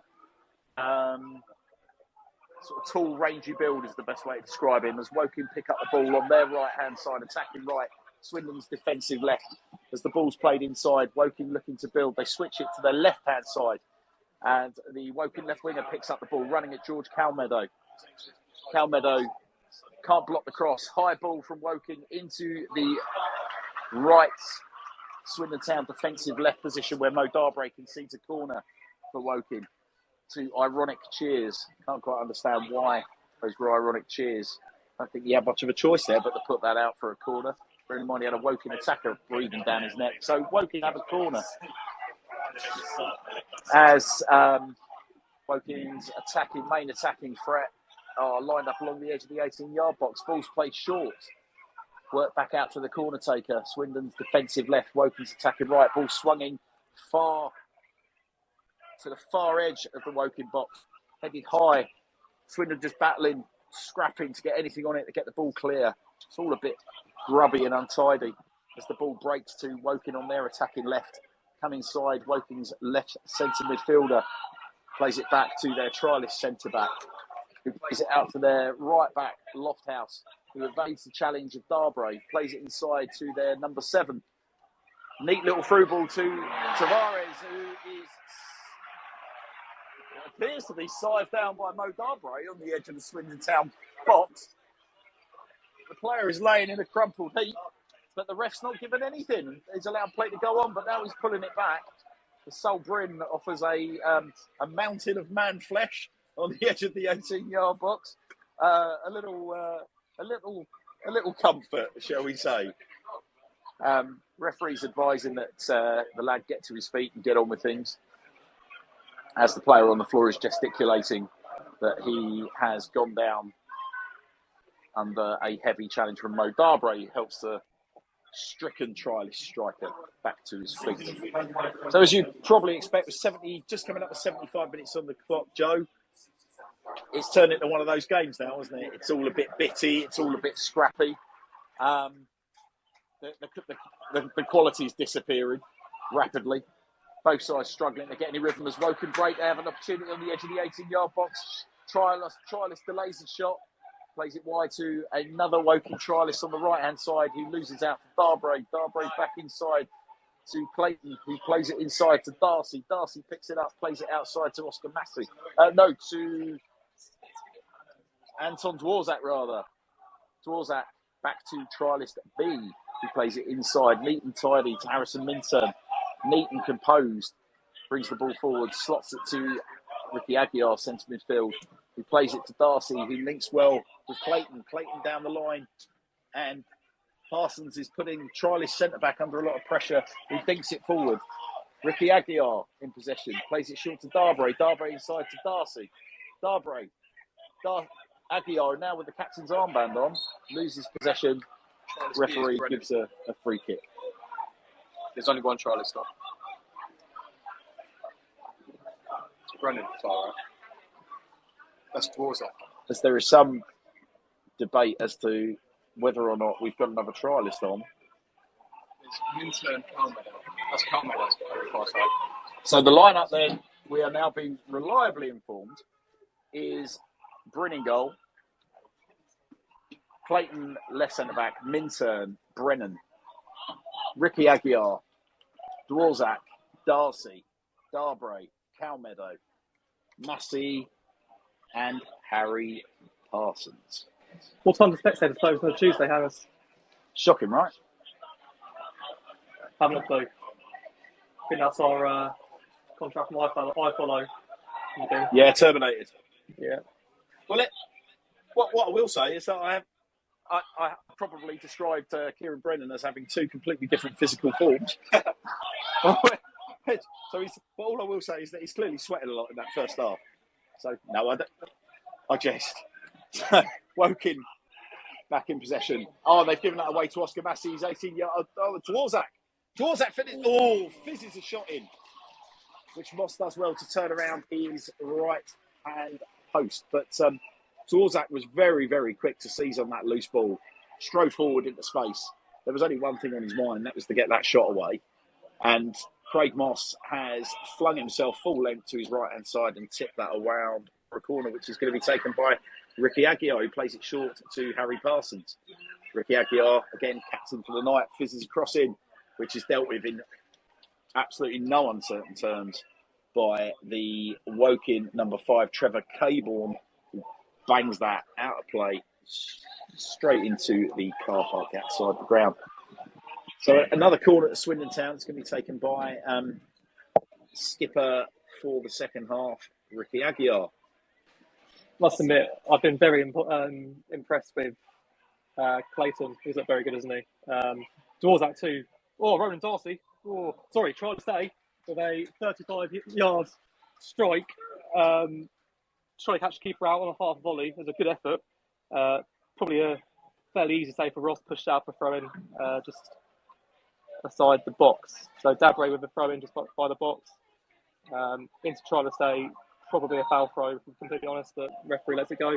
Ricky Aguiar about 35 yards out. Ricky Aguiar, you can see it coming. his name was up in lights. But no, it's been a good last 10 minutes. The substitutes taken their chance fairly well. Been very impressed with Dvorak, and not so much with Dvorak previously, but he's been right on it, almost Wakeling style of buzzing around that number 10 position.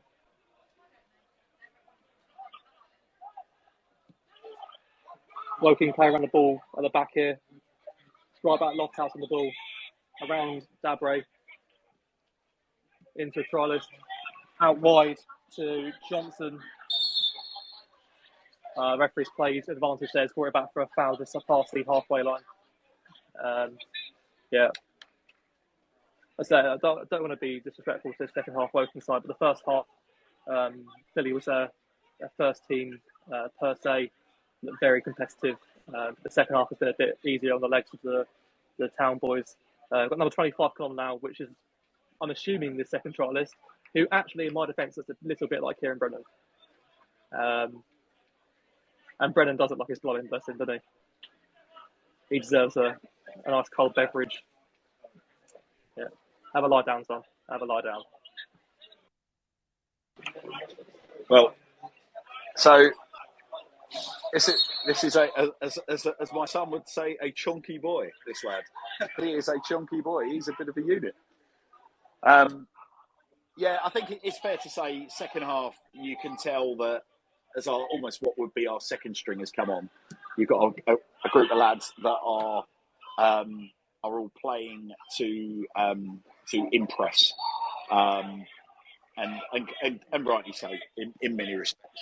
And it's not been helped by the fact that Woking have made so many changes, and in comparison to what was out in the first half, certainly from Woking's point of view, there's a lot of substandard footballers versus the encouraging showing that the Woking fans would have seen from their first 11 at the start of the game.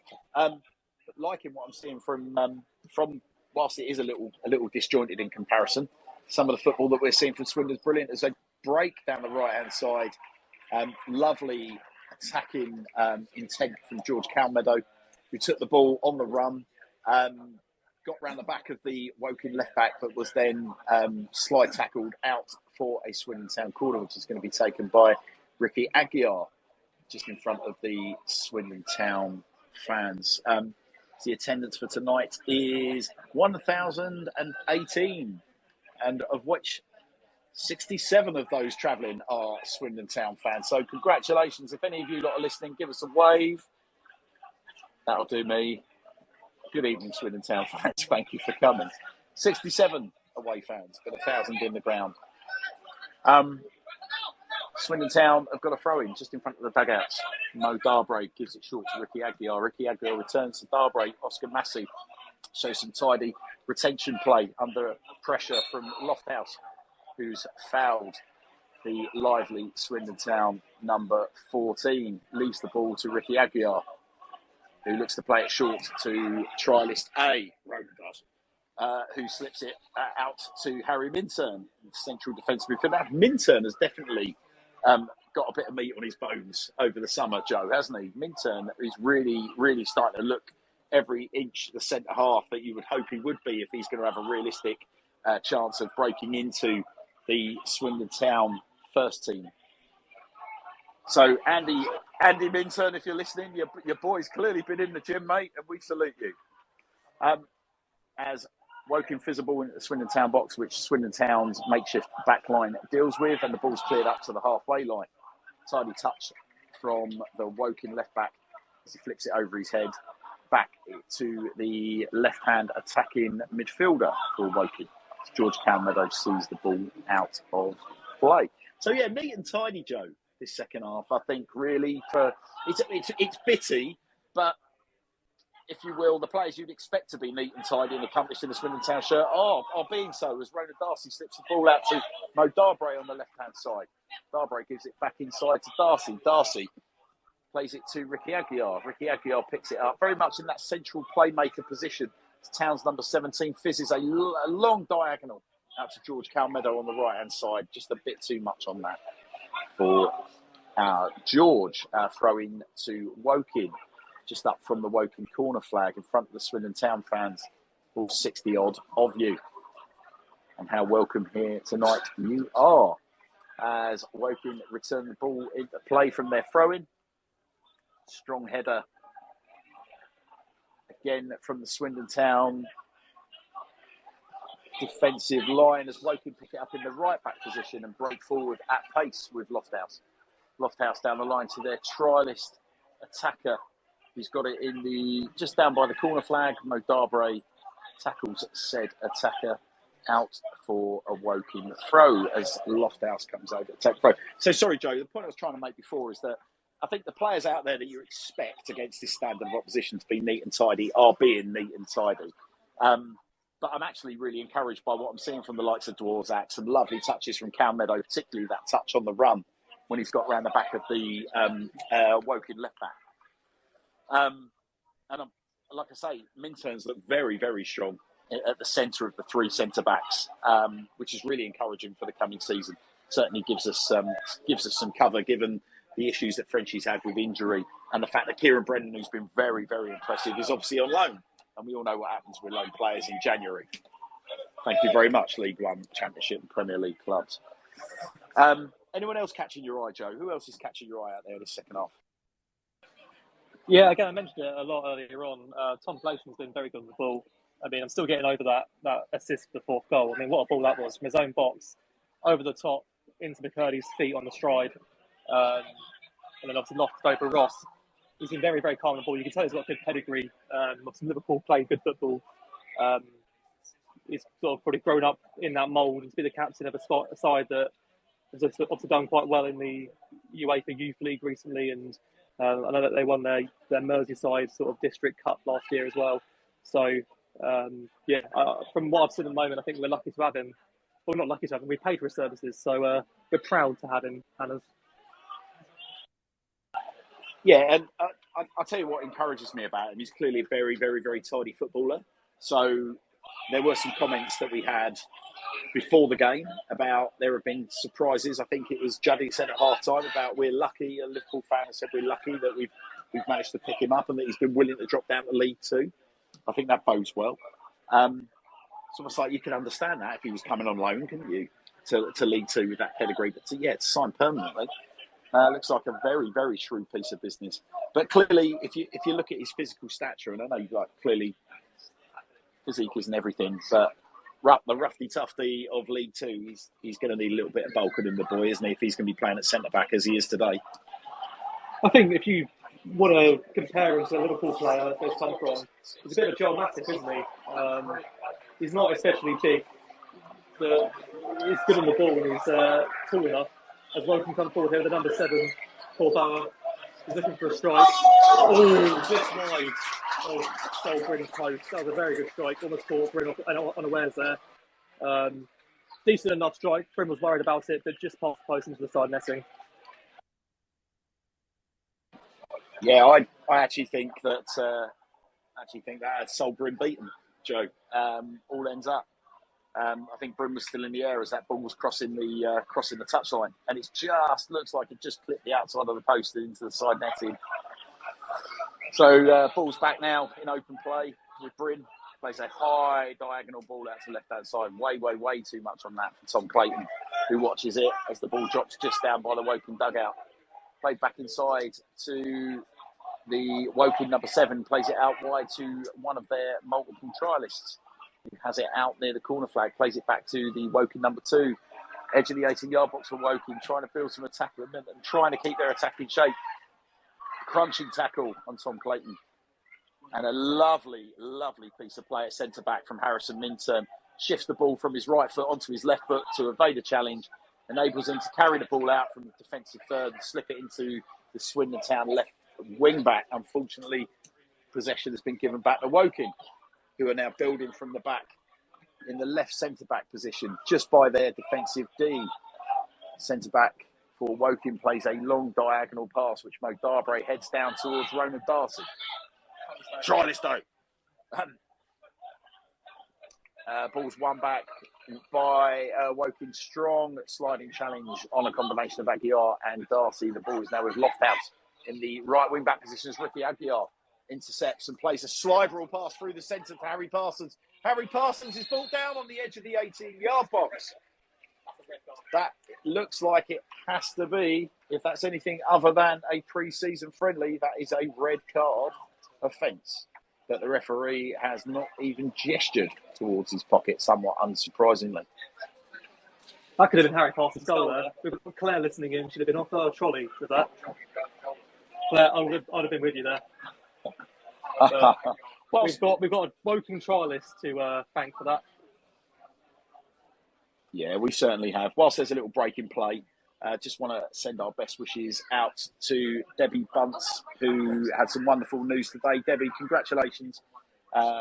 Obviously, there have been some health concerns for you. We're delighted that you got the result that you needed. And our thoughts have been with you. And it's lovely seeing you celebrate today. So well done, Debs and family. And we look forward to reacquainting with you in a couple of weeks. As there's a free kick to Swindon Town on the edge of the defensive D. It's going to be taken row. Ricky Aguiar. Aguiar low and hard and just wide of the Woking left-hand post. If you're the goalkeeper defending it. So 90 minutes are up now, Joe. Who's your man of the match? Ben Gladwin. I think Ben Gladwin was unreal first half. His goal was an absolute rocket. Just coolness personified. As Woking had a trialist through on goal here. We've got a trialist in front of him. Got to the back post. Cal Meadows shielded it. And the Woking winger, I believe it's Johnson, managed to take the ball off of Cal Meadow on the 6-yard box, poke it wide of Solbrin's post. And that there is full time. Woking 0, Swindon Town 4. Not a bad game, Hannah. Yeah, no, very nice. Very nice indeed. No stoppage time, as you would expect. And it has to be said, I think that chance right at the end there, I think Harrison Minturn's got off lightly. Little bit of ugly footwork from Harrison right at the death there. But a combination of dogged defending, etc., saw away the threat. But yeah, really good workout. It's going to be interesting listening to the gaffer, what he's got to say for himself, Joe. We're very, very encouraged by that performance. I think I concur with your choice of man of the match. I thought Ben Gladwin was absolutely outstanding in the first half. A class above, as you would expect him to be. And if you get my meaning, Joe, when we re-signed Ben Gladwin last season, everyone was of the opinion that you get a fit Ben Gladwin in League Two, he is streets ahead of that as a standard of football. And I think that's very much what we saw from Ben Gladwin in that first half. Absolutely outstanding. I think other players caught my eye. I think Solbrin looked excellent between the sticks for Town. I was very, very impressed with Kieran Brennan, left centre-back. But a special mention for Jacob Wakeling, who was absolutely outstanding for me in the first half. Really, really outstanding. And a special mention, of course, to the 60-odd Swindon Town supporters who made their way down from Wiltshire tonight.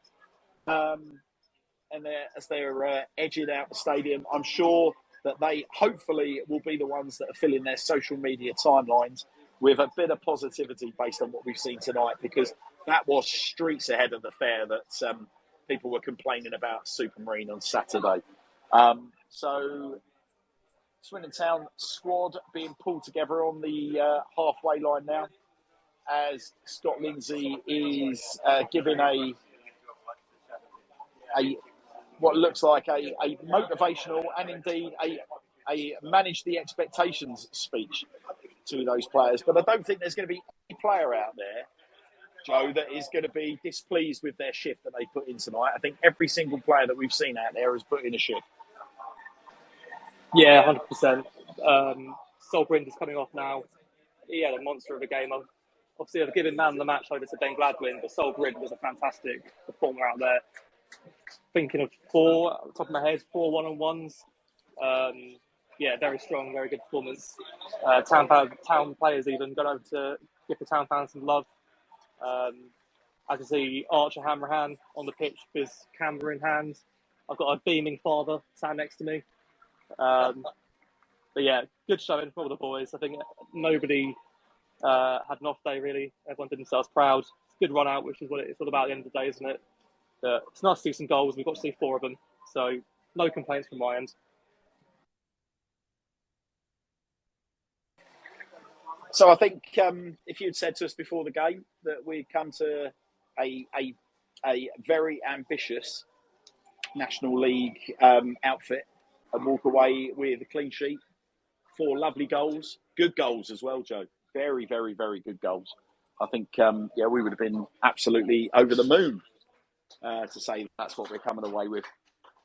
Smiles all round as we look at the Swindon boys leaving the pitch right now. Big thumbs up from manager Scott Lindsay. Big smile on his face. He's clearly very, very happy with that. A lot of the lads that didn't get the full 90 or indeed the stretch of the match into their legs are being put through their paces now out on the pitch, the likes of Oscar Massey.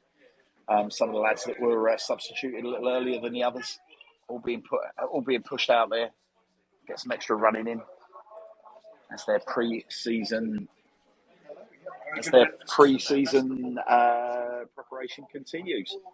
So, where from here, Joe? Where from here for Swindon Town? What have we learned from that? We'll hopefully get a chance to ask the gaffer what he's learned from that. I'm sure that's going to be one of the first questions that the broadcast media pros put to him. But what have we learned from that? I think we've got a better understanding of what he sees as his first 11 at the moment. I think second half, again, Harrison Minturn hasn't done themselves any injustice. Ronan Darcy trying to stay if he signs on. Don't want to speculate, but if he signs on, he's looked pretty sharp.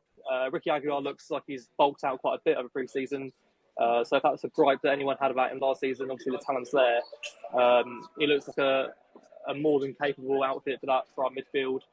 Like I say, Jacob Wakeling, first outing that I've seen him, very, very impressed with what I've seen. And as I say, I think he's got an understanding of his starting 11, and I think we've seen that can work wonders really for what he's trying to implement. Yeah, I think. Learnings from me. We've clearly got a nice bit of depth there in the goalkeeping department. 2 very, very capable goalkeepers in Sol Bryn and Lewis Ward. I certainly very much like the look of Reece Devine at left back. So sorry, Walsall fans, but you seem way off in some of your comments there, some of your negative comments in relation to him. I think Tyree Shade looked very good down the right hand side. Whether that's his position moving forward for us, I don't know, but certainly I'm not going to have any complaints if he can replicate that kind of performance against League 2 opposition. I thought the centre backs all looked excellent. I mentioned, we gave away a few chances at the start as things were settling in. But as the game wore on, I thought Cian Harris at left back looked very, very steady, very neat and tidy. Brennan on the right hand side, I thought looked excellent, and Matt Bowdery in the centre again, spot on. And encouraged by Harry Minturn coming off the bench in the second half as well, slotting straight into, if you will, almost like the senior centre back position, right in the middle there, looking very much at home. So that's very positive. But I think what we're going to look to do now is make our way down to pitch side. So if you've got a little bit of silence, guys, for the time being, don't be put off by that. We're just going to relocate ourselves out of the commentary box and see if we can pick up on any comment from any of the backroom staff, and indeed the any of the playing staff as well.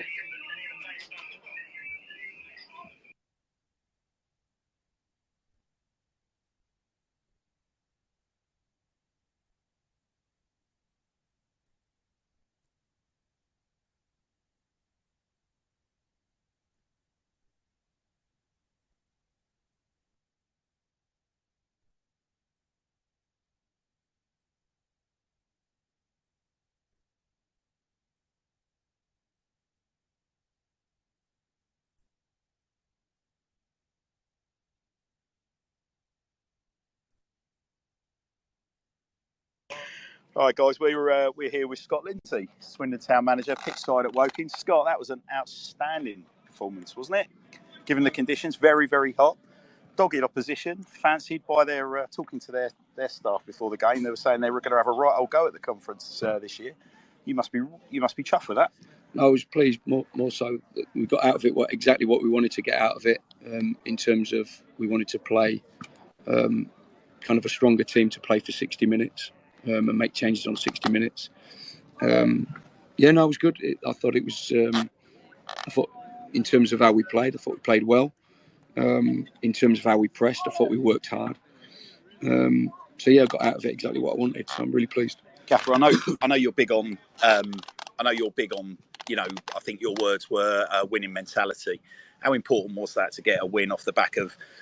I know you don't listen too much to the social media side, but there were some snarky comments on the socials after Supermarine at the weekend. Does that matter at all to you tonight off the back of that, coming here and getting 4 goals? That's pretty emphatic. No, not really. Listen, obviously it is important that we win, but the most important thing is that we got the minutes in the legs and we come away with no injuries, and we played really well. And of course, scoring goals and winning the games, an added bonus, but it's not something that I'm looking for at this early stage. So, in terms of the comments at the weekend, if people want to make them comments, that's fine, no problem. But we're really happy with the progress so far.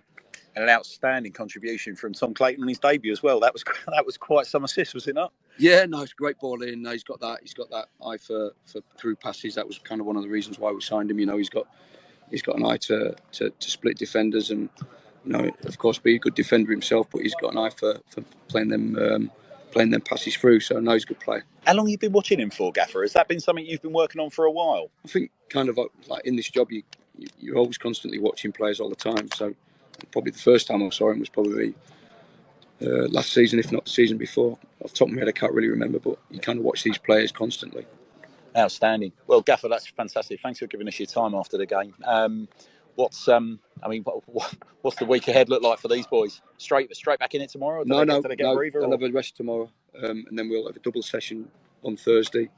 They'll have a single session on Friday, and of course we're going to the game on Saturday. Outstanding. Thanks ever so much, Gaffer. No worries. All the best.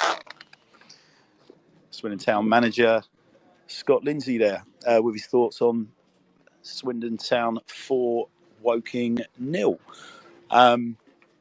Really encouraging result there. Really encouraging performance. I think the Gaffer reflecting on a very physical, very well drilled 60 minutes for what appears to be what is his first choice 11. So we're gonna continue to have a little mill around the playing area, see whether we can get after press duties. Any comments from the Swindon Town boys as they continue their warm down?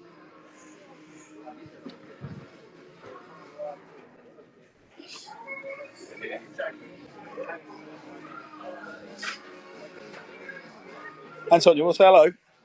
This is the Tom Broadbent Lounge, Anton. Do you know much about us? You're live on radio, mate. Congrats. You look great out there. Thank you. Nearly notched as well. Yeah, I did actually. Yeah, very neat. You worked the keeper, didn't you? Yeah, I did. Yeah. So tell us about that. That's opened up in front of you. Just like wrap your laces through it.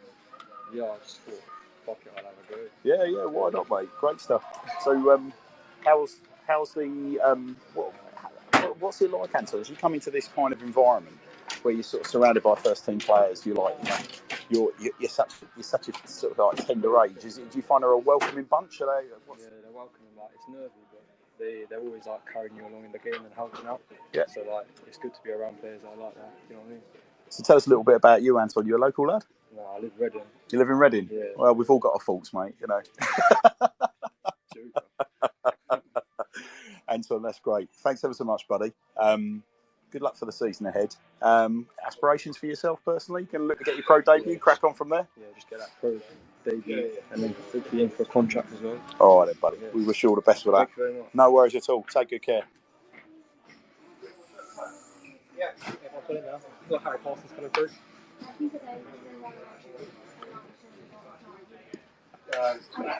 Harry, can we have a quick word? Yeah. Hello, mate. Harry, you're live on the Sir Tom Broadbent Lounge. How are you? Yeah, I'm good. How are you? Yeah, very good, thank you. So, as a lad that came along to our five-a-side tournament, it's nice to return the favour and come and see you sweating your bits and bobs off. Thank you for coming. No, you're very welcome. How was that for you tonight, mate? Yeah, it was good. Very good. Good to get some minutes, you know. Always good to get on the pitch and play with the lads. Unlucky not to have seen that chance through right at the end there as you brought down on the edge of 18. I mean, yeah. Just trying to get on a free kick, but Rick had to get to Rick. pulled rank on you, did he? Yeah. Hit the armband at the time, so. And congratulations, mate. So you're staying again. You're here for another year. Yeah. Over the moon with that. Yeah, it's good. Always love to be here, you know. Travelling, if I'm travelling on the squad, on the bench, or I'm playing, I'm always happy, you know. It's always good to be part of it. So what's aspirations for you, mate, for the season ahead? Just want to be playing as much as possible, you know. Everyone does, and to try and score goals for the team, see the team through the season, really. So your first league goal can't be a million miles away. You're getting closer and closer, aren't you? Yeah, it'll come this year. I can feel it this year. Have absolutely no doubt. Nice one, mate. Don't let us keep you up. Cheers, mate. Cheers, Harry. Nice Take good care. We'll see you during the season. Oh, it was a wild hooper. So, general vibe, Joe, around the place. Everyone's happy. Everyone's smiling. Everyone's very positive, aren't they? Everyone's buzzing, aren't they? It's a nice atmosphere outside the dressing room here. Some nice dance music going on. Yeah, I'll make you right. It's good to have a nap with some of the boys. Yeah. But right, we've. Should we run away? I think we should. I think, to be fair, Joe, I think our job is pretty much done now as the boys are all disappearing off down the tunnel. Well, it's been an absolute treat. Joe, how's that been for you? We've covered the best part of 3 hours worth of talking. I don't think my tongue's ever been as dry as it is. Rounded off with a good chat with the gaffer, but in all seriousness, I think the message to the Swindon Town fans that are listening tonight has got to be one of, listen, you know, we're not going to go off the deep end because we put 4 goals past Woking. But equally, if there's lessons to be learned, as the gaffer pointed out, let's not go off the deep end because we've lost 2-0 on a sweltering hot day on a dry pitch at Swindon Supermarine against a bunch of players who, you know, again, I wasn't at the match, but I'm sure that they just wanted, you know, there were points to prove for those guys. And as the gaffer keeps on stressing, you know, it's minutes in legs, isn't it? But what we have seen tonight, Joe, we've seen some good football, really pleasing patterns of play. Some of the finishing has been fantastic. And, yeah, I mean, off the back of a really exciting signing today, and hopefully more news on signings before the end of the week. But I'll let you have the last word, Joe. If you could say one thing to Swindon Town fans off the back of that performance, what would you be telling them? We're going to get promoted by Christmas. Well, that'll do me. Ladies and gentlemen, it has been our distinct pleasure.